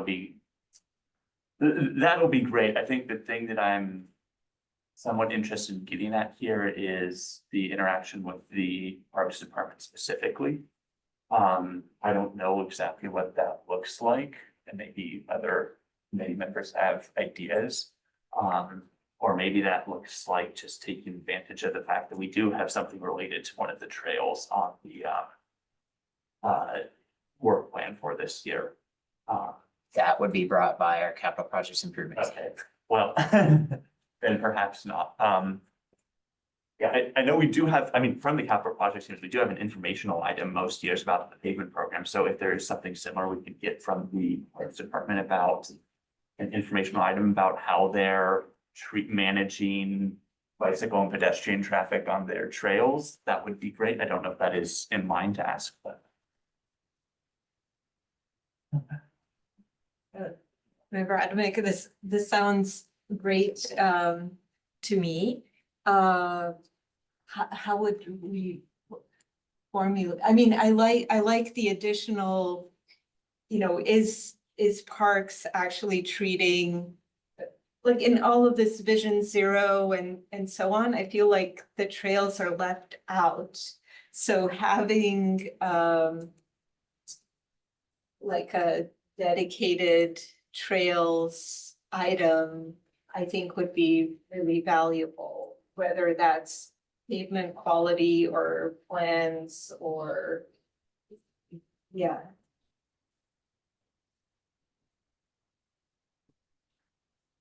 So in the past, we made motions if you wanted to add something to the work plan. And that has been important because there has been disagreement amongst the members. And sometimes we've had votes go up and then come back down. So if you do want to add something to the work plan, we are requesting a motion and an approval. And that would be then for staff to consider if we can pull that off. Reasonably concrete. Can you wonder if help we us could- out with the formulation? I was wondering if we could maybe finish many comments, then think about any motions might bubble up. I will let it ruminate in my mind then for the next minute or two. Did you have a comment? I do have some comments, yes. I too don't recall any, this is my 8th year on BPAC. And before that, I attended BPAC. I was a BPAC alternate for a year. And then before that, I was just a member of the public that was here every month for the meetings. And I also don't recall a project being sent back. But a lot of really interesting projects do come to BPAC and get a lot of great input. I have seen them now. I want to say, I know at the Vision Zero presentation, I said, move faster. And sometimes moving faster means not trying to squeeze things on 5 committees' agendas and council agendas, because putting it all together is a huge jigsaw puzzle. So I appreciate that, but I guess I wish there was a way, or I don't know, I don't know if this would be a motion, so again, kind of ruminating, but for a way to make it clear to maybe council which projects have or have not had BPAC input. And I'm not sure where, if I were on city council or even as a member of the public, I would feel really badly asking council to send something to BPAC when it was coming up for a final vote for plan approvals, because I know how much that resets things. So I guess it's kind of a question, but a comment, like I would like there to be a way early in the process for council to know this may or may not be something BPAC should consider. Just clarity, when you say projects, do you mean public projects or private development projects? Private development projects. I think, for example, there's a lot of work happening at San Antonio Place now. I know a lot of work already happened there, and if that, some of it may have come to BPAC before I was attending meetings. But if you go there now, like when you turn into the San Antonio Place off San Antonio Road, I don't know what the intersection's called, but where you kind of are entering and there's all the tall buildings on each side. It's a Shero for bikes, and there's no sidewalks or minimal sidewalks. And also in the back, if you're walking from the train station and trying to go to some of the restaurants there, you're on a sidewalk, and next thing you know, you're in a loading dock. And that felt like, while it was a private project, could have really used some eyes from people who bike and walk on a regular basis. And maybe it's not even the project needs to come to BPAC, but maybe even giving BPAC enough notice to maybe then go, so we can attend a council meeting and express our personal opinion as someone who bikes and walks a lot. Because as noted, council agendas are large, packed, and I commented before, the way projects get named aren't always obvious what the impact is or where the impact is. For example, there is I believe it's called the Villa Street Tunnel that goes under Castro Street, that goes to a street 2 doors down from my house. None of my neighbors know that the tunnel's impacting us because it only names one side of the tunnel, Villa Street. But there's another end of the tunnel, and that's not in the name of the project. So having some awareness that these projects are going to council as well may help. If it doesn't, so I know that's kind of convoluted, but I hope that makes sense. Like, I know I don't want to say like we must see all private projects. I know that would slow development to a halt. And also, I don't think council would approve that either, but to have some visibility when they are coming and may have bike ped impact and seeing what we can do for that. That's the end of my comment. Yeah, I just really wanted to support what you said. I have also been surprised at how pedestrian and bicycle unfriendly San Antonio is. And I filed an Ask Mountain View like a couple of months ago when a new part of it was developed and next to 24-hour fitness that just did not actually allow bicycles to go through. And I thought, oh my gosh, but I guess like San Antonio was set sometime prior. But still, if there was some opportunity to know that these things are being reviewed and to chime in. And then from the clarifying question, I don't know how we could express this, but when the Moffett precise plan comes, I don't know again if we can express interest to council to be consulted or something like that. I would be interested in BPAC giving input because that seems like it would have impact down the line. My understanding from the manager of the 2 upcoming precise plans, and the overall manager, is that there is an intention, but this is no guarantee. There is an intention to bring those precise plans to people. The timing is not known and may not be in this timeline. Might be in the next work plan. Okay, this is for later after the discussion, but could we like do a motion to express interest to this manager or something like that? Okay. I guess I'm wondering, I can't formulate it. But it seems like anything that affects a significant portion of roadway or public right of way should, as a matter of course, come before the bicycle trade committee. If there are significant changes being made.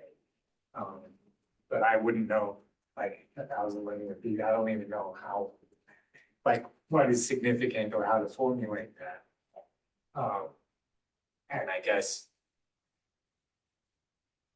I don't think I could come up with a proper formulation right now in this meeting, but I, in general, agree that larger development projects, which they seem to be coming to BPAC, but it might be good to have defined. Better? Sorry, are you talking about the private development projects or are you talking about the city's capital projects? I would say both, if they have public right of way, you know. And a road is a road, right? To a person on foot or on a bike, it doesn't matter if it's public or private, they want it to be safe and the standards. I know the city has different development standards for public roads versus private roads.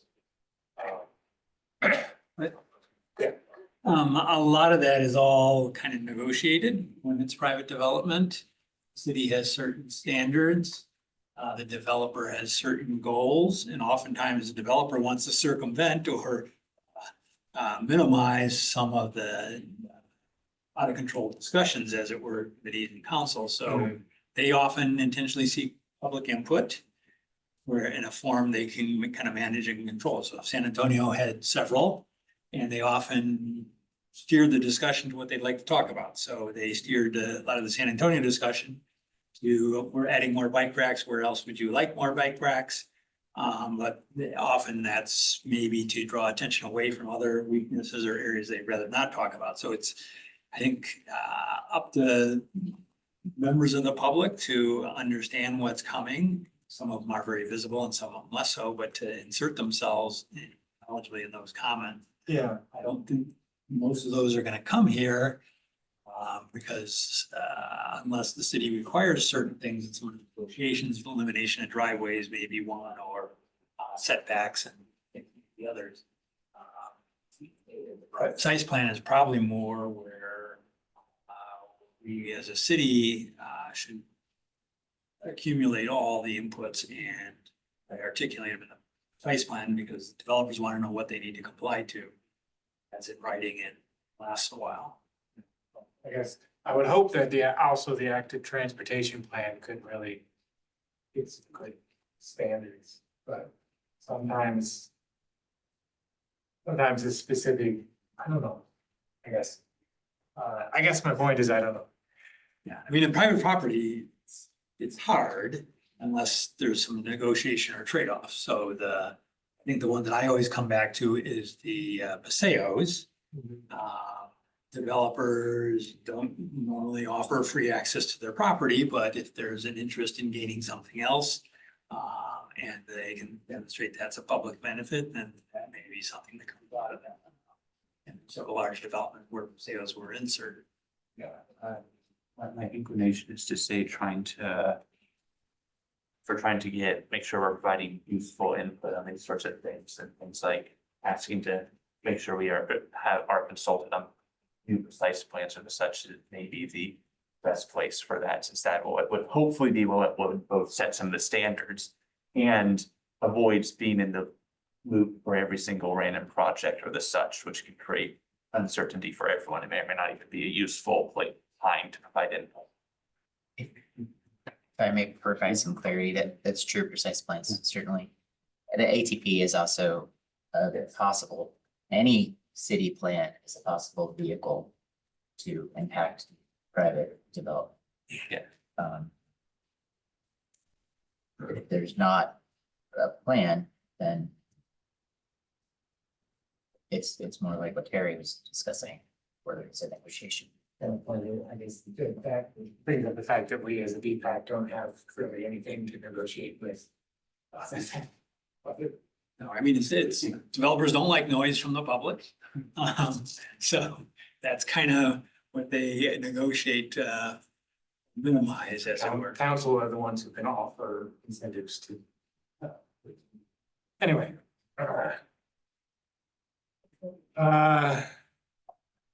If we're getting, I think I was able to come up with how to formulate something more. I have more stuff, which Okay. may or may not.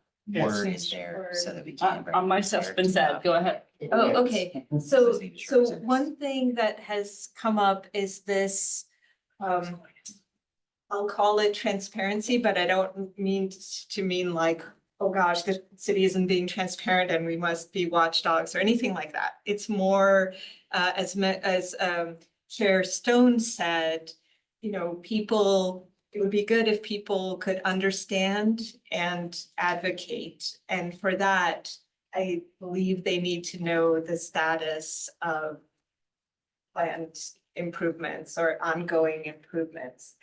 So I think it would be nice, either if on the work plan, we had a meeting of the committee where we could figure out what we would like, or even better, if staff had time to propose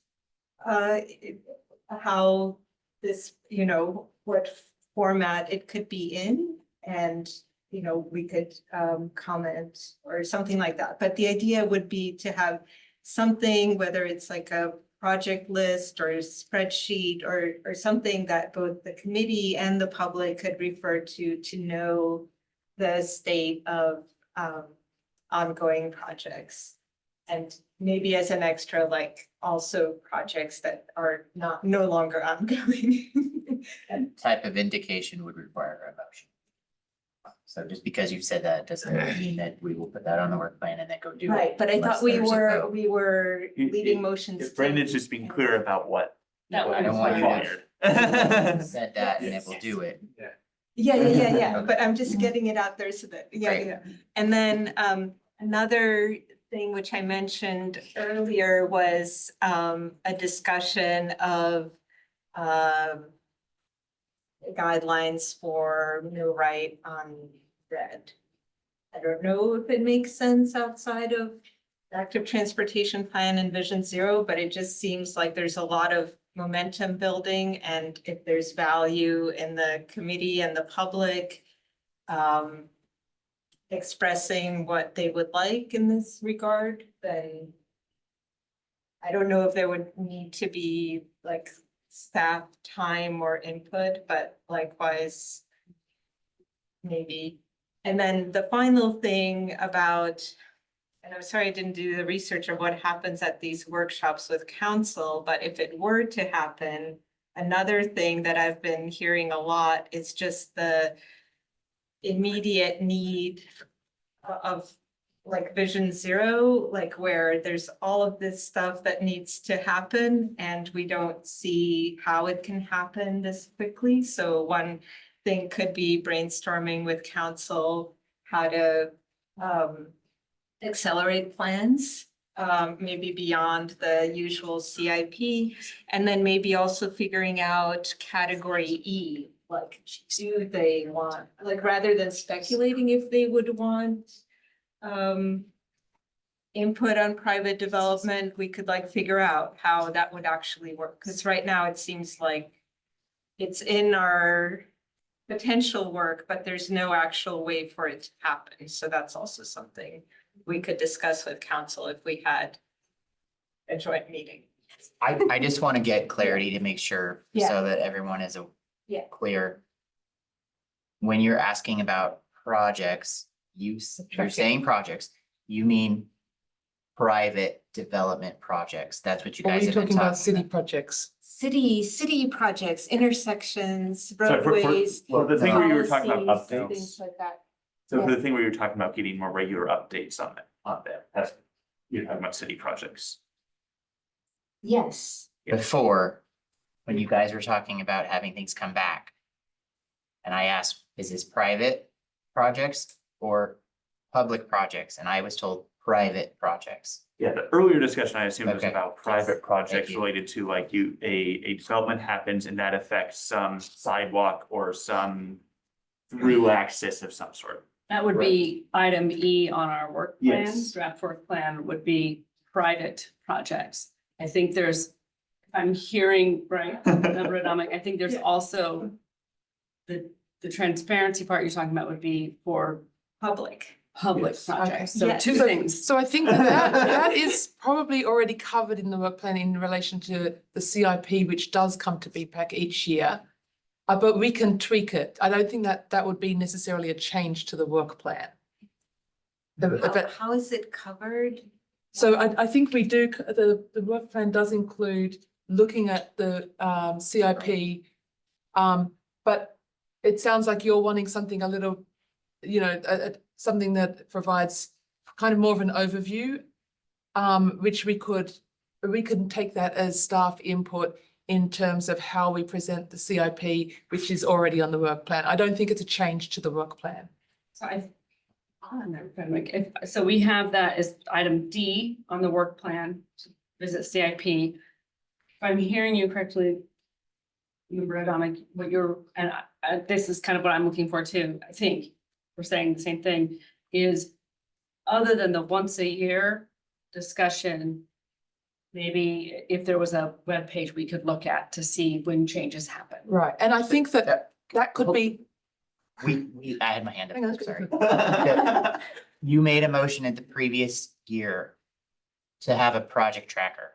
That's what you're that's what you're Yes. talking about. Yes. Okay, But it's not a continuous It's not updated project tracker. there, so I'm. but it's hoping not we- there yet. But I think that in terms of the discussion about the work plan, I don't think that we need to take a change to the work plan to council in order to achieve that. I think that we just need to kind of work on figuring out what goes in Anything that we move tracker. would not necessarily have to go to council if staff judged it not enough. And work. that's what happened. Yeah.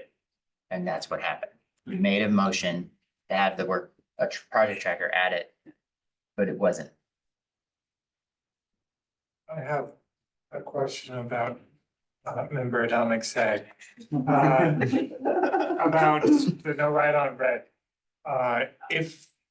If we asked something like that to be added to our work plan, would that?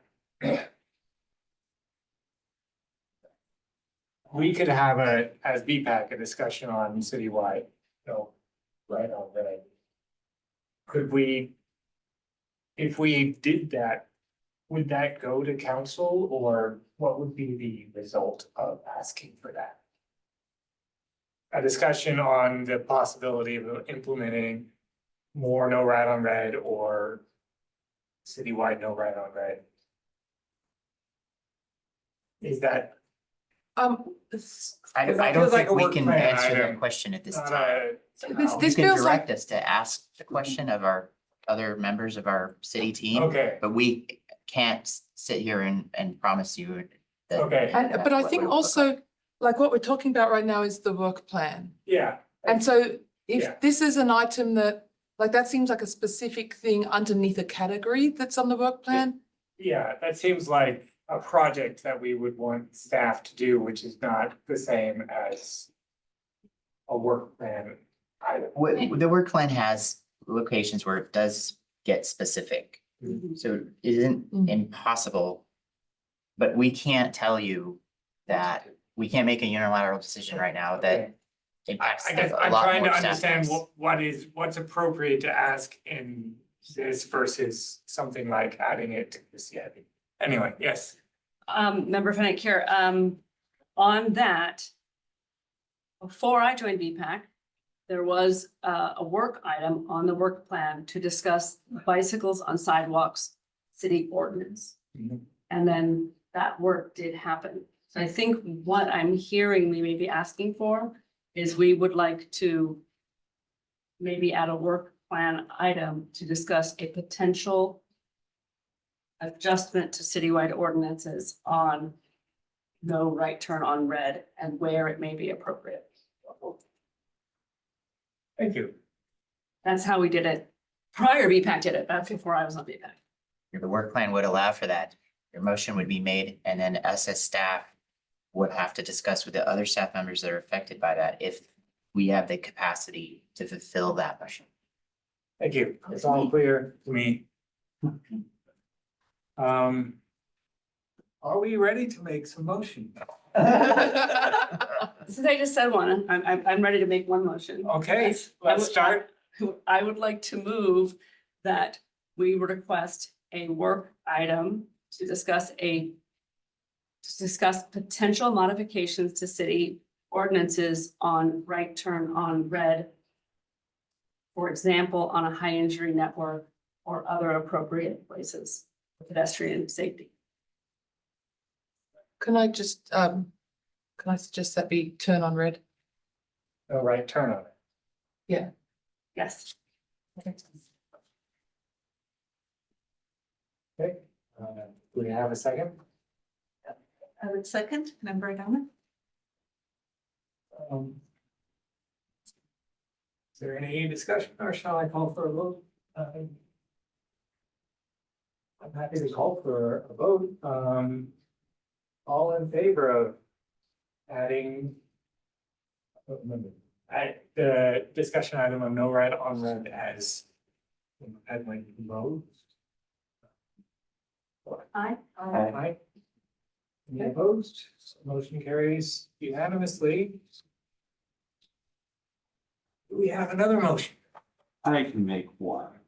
I think the logical thing to ask for what I was bringing up at the start about the Parks Department would be, there's a in progress Parks and Recreation strategic plan. I'd be interested in hearing about how that affects the trails with regards to bicycle and pedestrian use.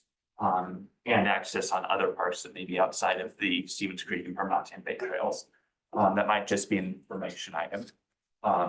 But I would move to ask for a informational item on the Parks and Recreation strategic plan in the upcoming draft work plan. I would like clarity because we now have the consent calendar, which we've been using, which could be considered an informational item. Do we want? I want an opportunity for BPAC members to ask questions live. So a item, yeah. So probably not just a consent calendar. Sorry, just a Yeah. question. So they're developing it now? I believe so. I don't know Right. exactly where they are in the process of Like I that. got the survey in the mail and Yeah. for sure I put in a thing that said like, are you thinking of trails as also commuter routes? Yeah, I don't know if it would be But- appropriate to ask for outright input on that. Maybe I could, well, I could just ask for input, and then if we get shot down to say, oh, we can only fit this in as an information item, that's fine. So when But will it come out? I'm not sure it will even be in time or. let's say if we're done tomorrow, it would still be valuable for BPAC, I think, to hear about what's in that. Now, admittedly, we could all go read it. But I see. if someone has a suggestion of something that'd be appropriate to include there, that's fine. I just see, the reason I'm bringing this up as a whole is I see a gap in sort of our connections within the city. And so it feels like there's something we should be bringing up there. Does, but I don't know why. Yeah, just read it. Yeah, I mean, Yeah, it sounds like it sounds like there's two parts, the public input process, which is going on now. And we had I think I was the BPAC rep for input. Okay, for the- so we've already Oh, we effectively did have voiced that. input. Okay, Yes. okay, I've forgotten that occurred.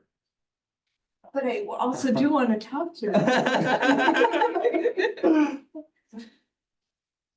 Maybe more what you maybe are asking for is to have It doesn't even have to be the strategic plan. I was just bringing that as a specific item. maybe a joint meeting with Parks and Rec. I mean, looking at the towel, it looks pretty full, but if time permits, a joint meeting with Parks and Rec to hear about strategic plans and trails. Be reasonable tests for that to be explored. I think that feels like a higher effort item. But. I don't know if that's, I won't be here, so.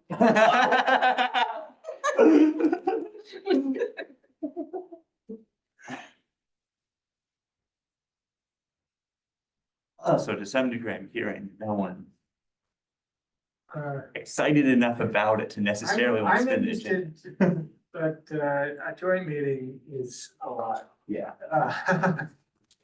Yeah, I think I made a previous comment, I believe, about having kind of a bike and active transportation culture spread more widely, and I don't know, the Parks and Rec has their kind of repeats their calendar of swim and ballet classes every time. Don't know that they've added mountain biking or safe cycling or the appropriate school. That would be interesting discussion to hear from them, but I don't know if it's concrete enough to put on our work. I haven't heard discussion about people, members of the public wanting off the bike trails. Yeah, no, I meant more, Contracts and stuff like that. yeah, and more of the infrastructure, more just the classes and Right. that aspect of it. It's a bit nebulous and I'm not hearing anything specific. In terms of Does either it second team or. have to be specific? Like I don't know that it we has just- to be specific. maybe we could express interest to hear from Parks and Rec about how they're thinking about bike ped activity in their domain and also access to their facilities. by bike and ped? Because I know they've If- gotten if- a lot of feedback on like people want to walk and bike to parks and so If on. people think that's appropriate, I think that's fine. I think that's consistent with the like pavement management update we have gotten the past few years as a sort of more purely sort of informational and understanding item rather than as a specific update. Or rather than as a specific action, say that it is an update.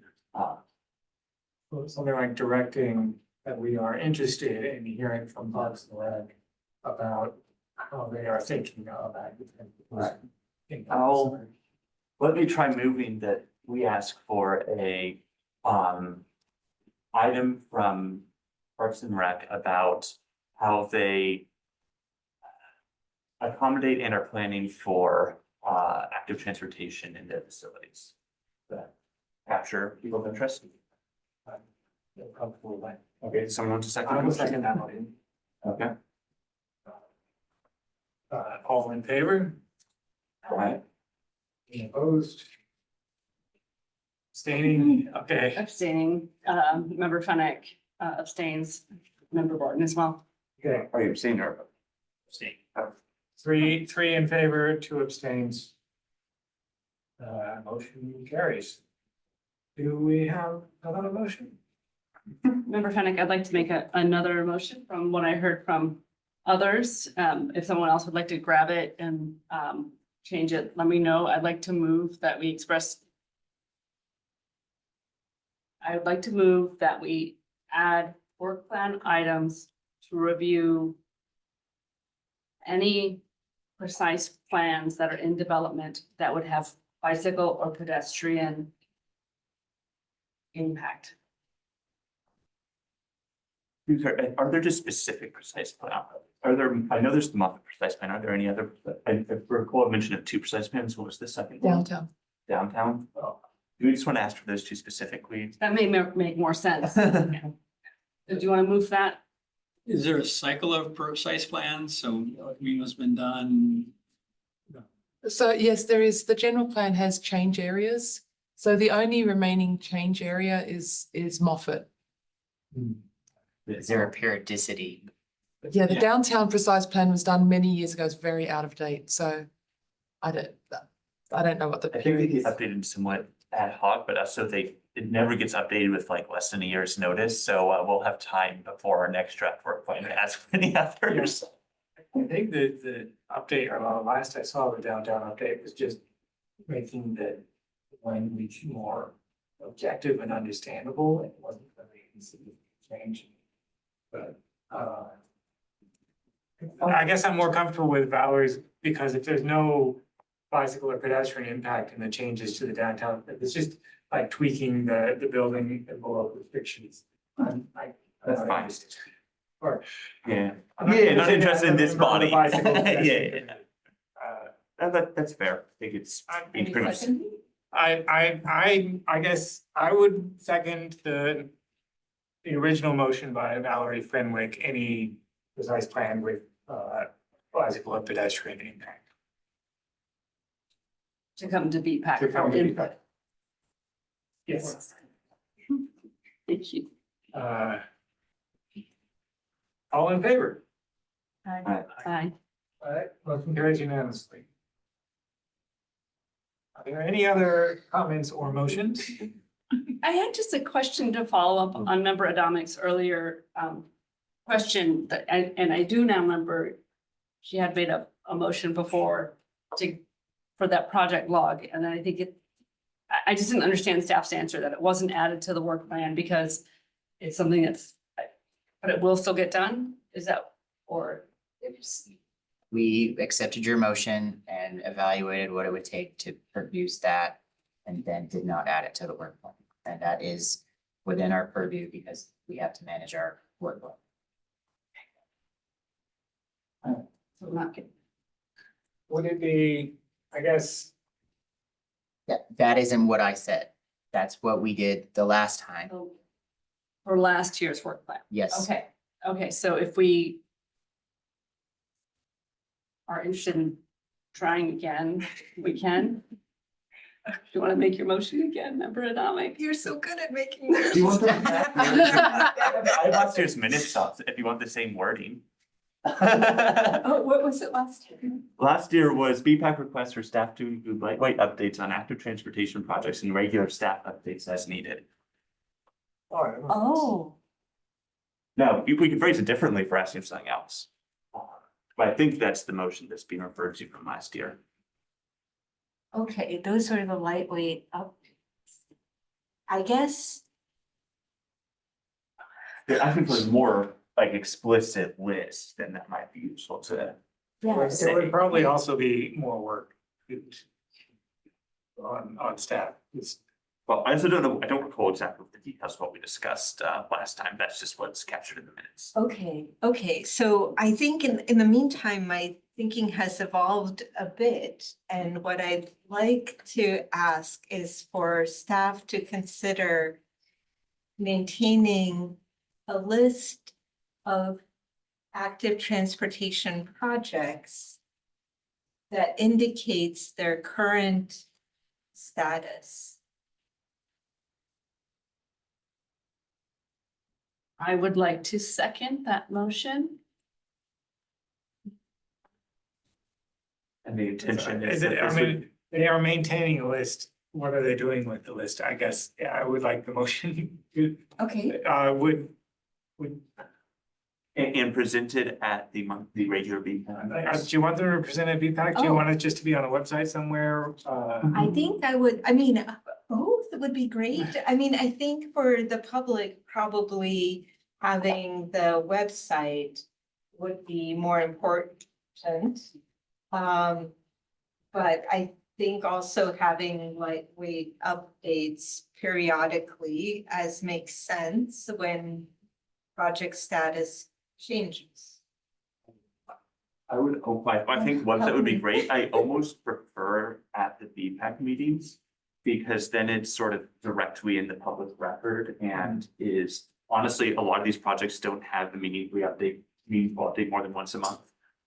Anyways, It So could it'd be be easy to maintain the list. potentially as a consent calendar item when things change or. I mean, I think it would be good to get the updates, but I mean, to me, like things in minutes I'm like, oh yeah, we heard about that project way back. I can't really find it, but if there's a list, I can be like, oh, that one. just yeah, I'd say the got-" list should be in the minute. Basic, or it should be in the, bits. Sorry. But yeah, there should be a cohesive list somewhere that the public can get at. Okay, I think that's the idea. I was maybe being overly particular. okay, so can you formulate it then? There is a public works project page already. Yeah, but it Very little like, is on there. yeah, Yes, so I think And oftentimes it's out of date, the more recent stuff. for myself personally, I would like both as a member of the public and as a member of VPAC, I would like updates when there are, I would say, significant changes. I think, Member Adamic, you mentioned earlier, like project cancellation, project postponement. Particularly if it's a project we have seen before and given input on. I'm not quite sure how to phrase that, but it's, because sometimes projects, as we talked about in Vision Zero, they take a long time. There's a lot of dates they have to go through and funding before they actually get built, and it would be good to know. For me, I would feel it'd be good to know if a project was canceled or postponed or scheduled to start work, like kind of okay. big changes in the status. Okay, like currently, if you're wondering what happened to that shoreline pathway, like if this page existed, you could go to it and be like, oh, actually, I don't know what's going on with it, but like, it would say like funded for construction or waiting for good weather. Or something.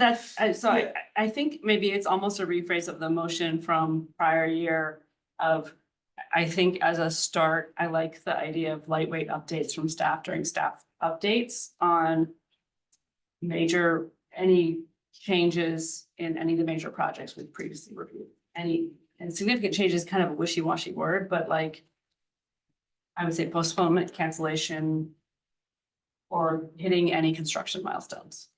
Could I just make a comment? Thank you. So,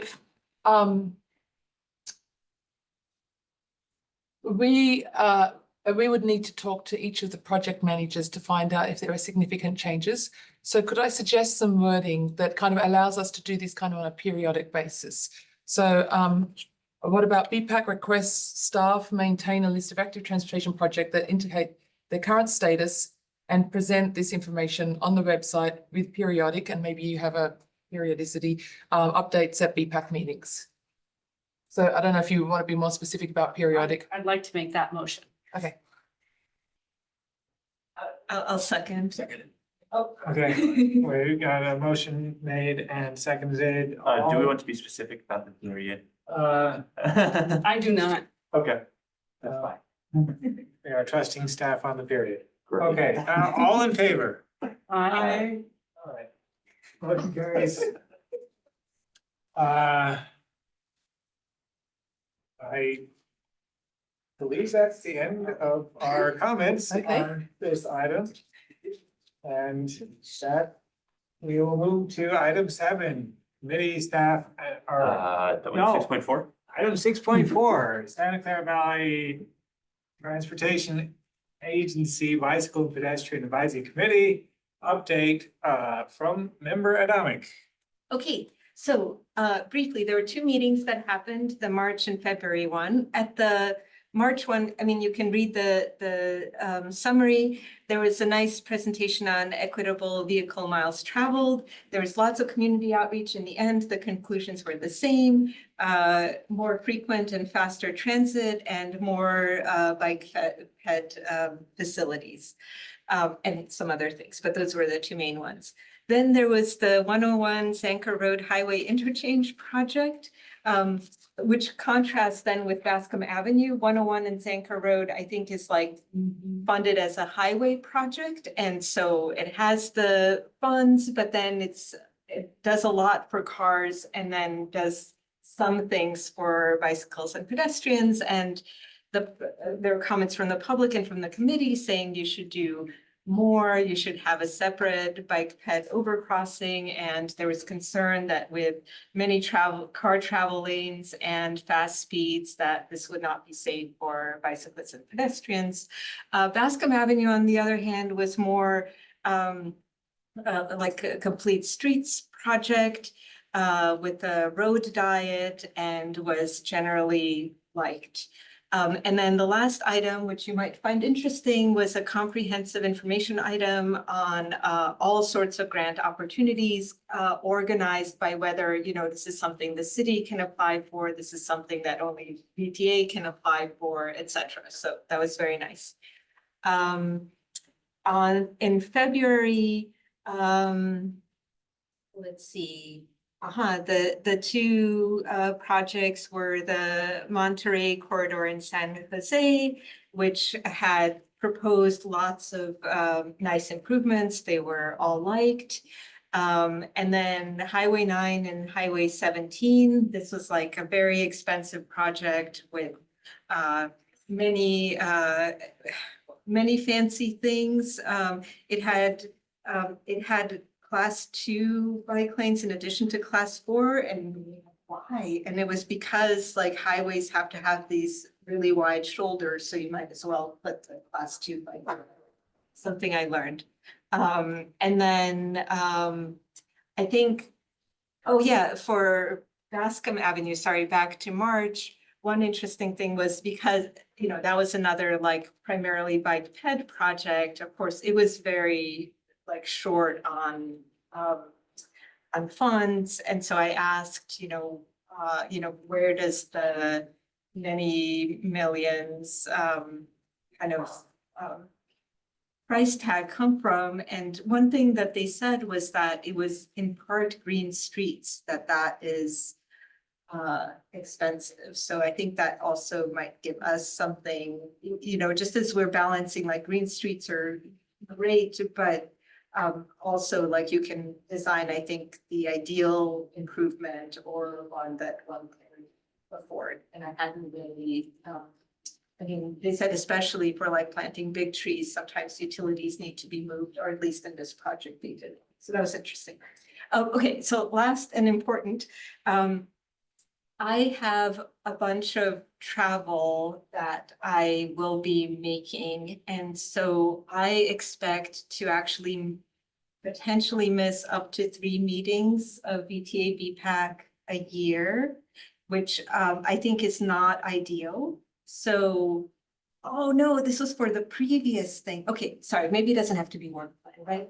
Like just if in some proximate next this meeting, we could see if someone is willing to take my place on the VTA BPAC, which from, I understand, does not need to be a BPAC member, but I think they're, you know, it's great that they are. Could be any Mountain View resident. And I'm, so if we can maybe schedule that in. I'm happy to keep doing it until then or forever, but I just think it's in the interest of Mountain View and VTA and so on, if someone could do it, who can make more of the meetings. Yes. Clarifying question. Yes. Would you like for the BPAC, like for staff to ask the Mountain View public if they would like to be a VTA BPAC member?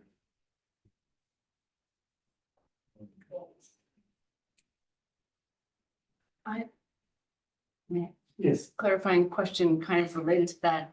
Could we have an alternate? Could member Adamic be our primary and have an alternate for when she cannot be there? Is that? I think that's reasonable.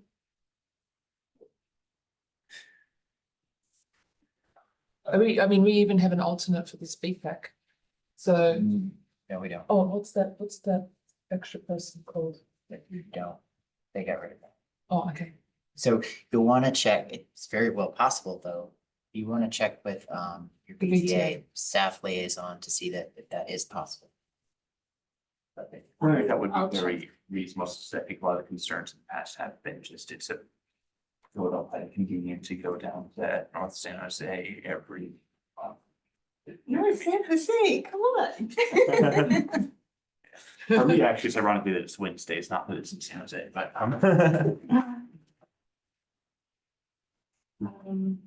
staff will await your instruction as the VTA BPAC member.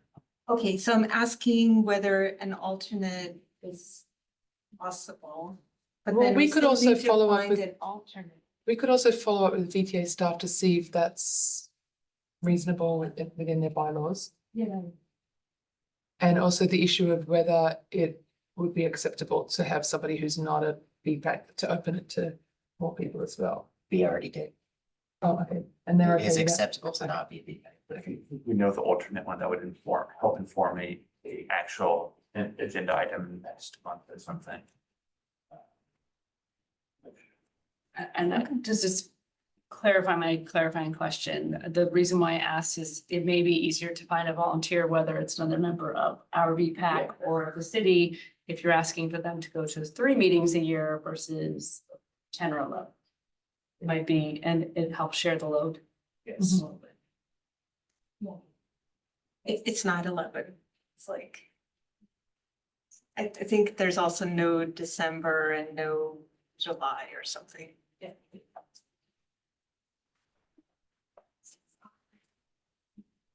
So that is going to be. We are gonna wait indication from the VTA representative. Okay. I guess it's time for questions on your VTA VPAC report. Any clarifying questions? I have one, it's mentioning Zanker in 101, for instance. Why is county involved and is it county jurisdiction on parts of that area? Or I was thinking with San Jose. I don't know, probably the VTA is helping to coordinate. Okay, same with Bascom. That's in San Jose or Campbell, but. I guess I guess so. Why are you always asking me the hard questions? I don't know, I don't know is an okay So answer. 101 would involve the BTA for the Thinker 101. I don't know. What that's. I'm happy with, I don't know. Okay, I don't know. Any members of the public have a question about the BTA EPAC report? There are no hands raised. Okay, any committee comments on the report? Thank you, very comprehensive, thank you. I'm, as someone who used to live right next to Bascom, excited about improvements. Yeah, thank you. Now we will move to item 7, committee staff announcements, and item 7.2, staff comments. Does staff have any comments? Staff does. Let me just look at bugs so I can see lots. I'll just look up here. So we have a recent development slide. We received a $40,000 technical assistance grant for the Evelyn concept design. So very happy about that. Want to let you guys know about some changes on the roadway. A 4-way stop sign has been installed at Del Medio and Miller. The crosswalk at Mountain View and Ernestine has been installed, and that is a response to Ask MV. So Ask MVs do make change. Speed limit has been reduced on California Street from Shoreline to Castro from 35 to 25 miles per hour. There is a new downtown website, pretty easy to remember, mountainview.gov/downtown. And there's a downtown digest there, so you can learn about the downtown area. Staffing update, Assistant Director Damian Skinner has accepted a new role in Burbank. We thank Damian.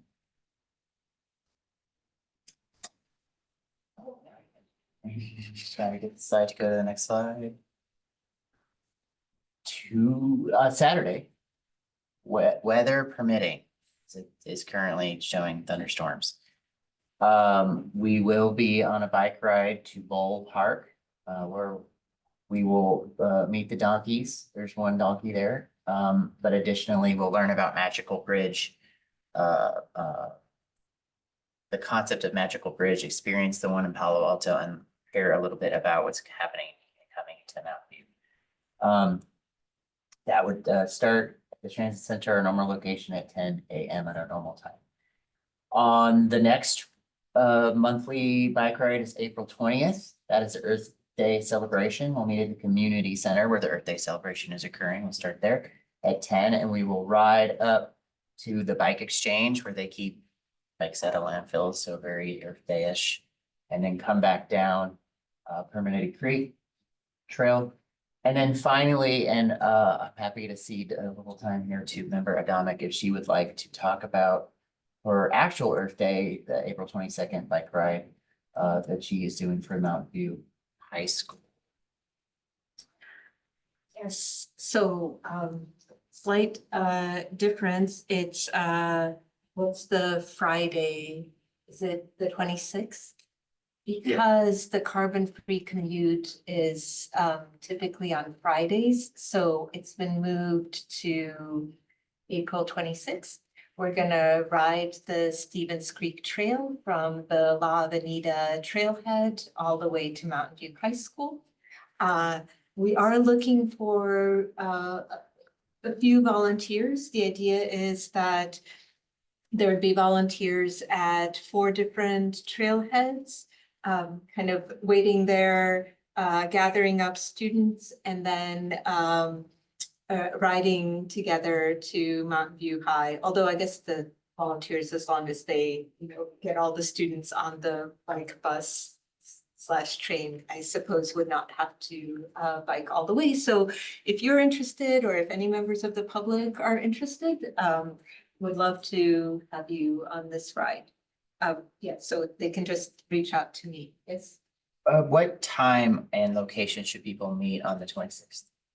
So if they want to do the whole thing, okay, tentatively now, it's 7:45 at La Avenida, but they don't have to do the whole thing, you know, like each trailhead will have a different time.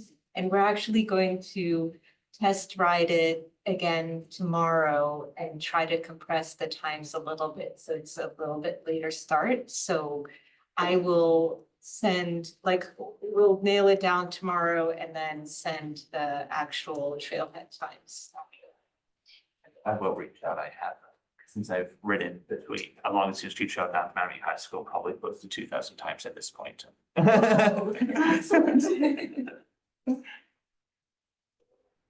Thank you, Member Adamic, and I'm gonna get the screen back here right now.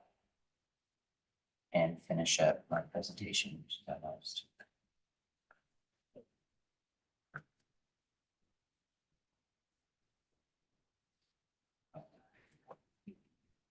And so I did want to show everyone the latest Ask and Be reports. However, I was only able to complete September. So, which would normally be a normal amount, but we do need to catch up, and I will continue to get efforts to do that. So we can see a fairly normal pattern, a little bit of a drop off, I guess, in block sidewalk paths. And then highlights from the September data. Someone was aggressively honked at while biking, which is always unpleasant. And then requests for wider sidewalks along Bug Park, and then 2 requests for sidewalks to get repainted after repair work occur. So I just wanted to highlight that. And then the last slide is just Castro, a minute ago, and there was no comments on Castro. And that is all I have, and happy to answer any committee questions. Clarification. Are there any clarifying questions? Any members of the public wishing to make?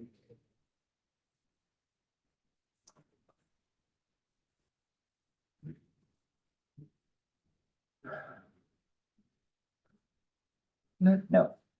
And are there any committee comments?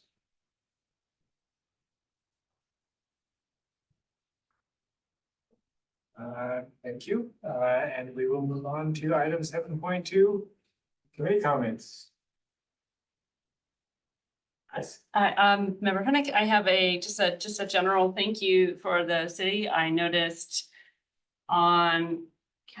first of all, I've noticed lots of little improvements happening on Castro. In particular, like the general just furniture out and about, and I've seen it very widely used on the weekends. So that's really cool. My friends and family had questions about how the furniture doesn't disappear. But I guess it's a city problem. But one other thing I did notice is the car traffic lights on Castro for north-southbound have been removed. So now it is really much more signalized for pedestrians. So there's only the red-green traffic light facing east-west cross lanes. And then as pedestrians, you get your time to cross. And it's so it's simplified, and it's not going through a whole cycle anymore for imaginary cars. So that left turns aren't happening because they don't exist. So I really appreciate that. And there's also, I noticed that I had just missed the crossing and I hit the button and there was no cars waiting for the light, and it right away gave me the pedestrian walk again, which I have been like wanting so much in the city for so long. So thank you so much for not making pedestrians wait for imaginary cars. So I really appreciate that. So thank you. That's all. I only comment to say. If you haven't been there, go check it out. I had not noticed. Any other comments? Then we will move on to item 8, which is set date and time for next meeting. The next meeting will be Wednesday, April 24th, 2024 at 6:30 p.m. And I believe the next thing is adjournment. And so you are adjourned. Thank you.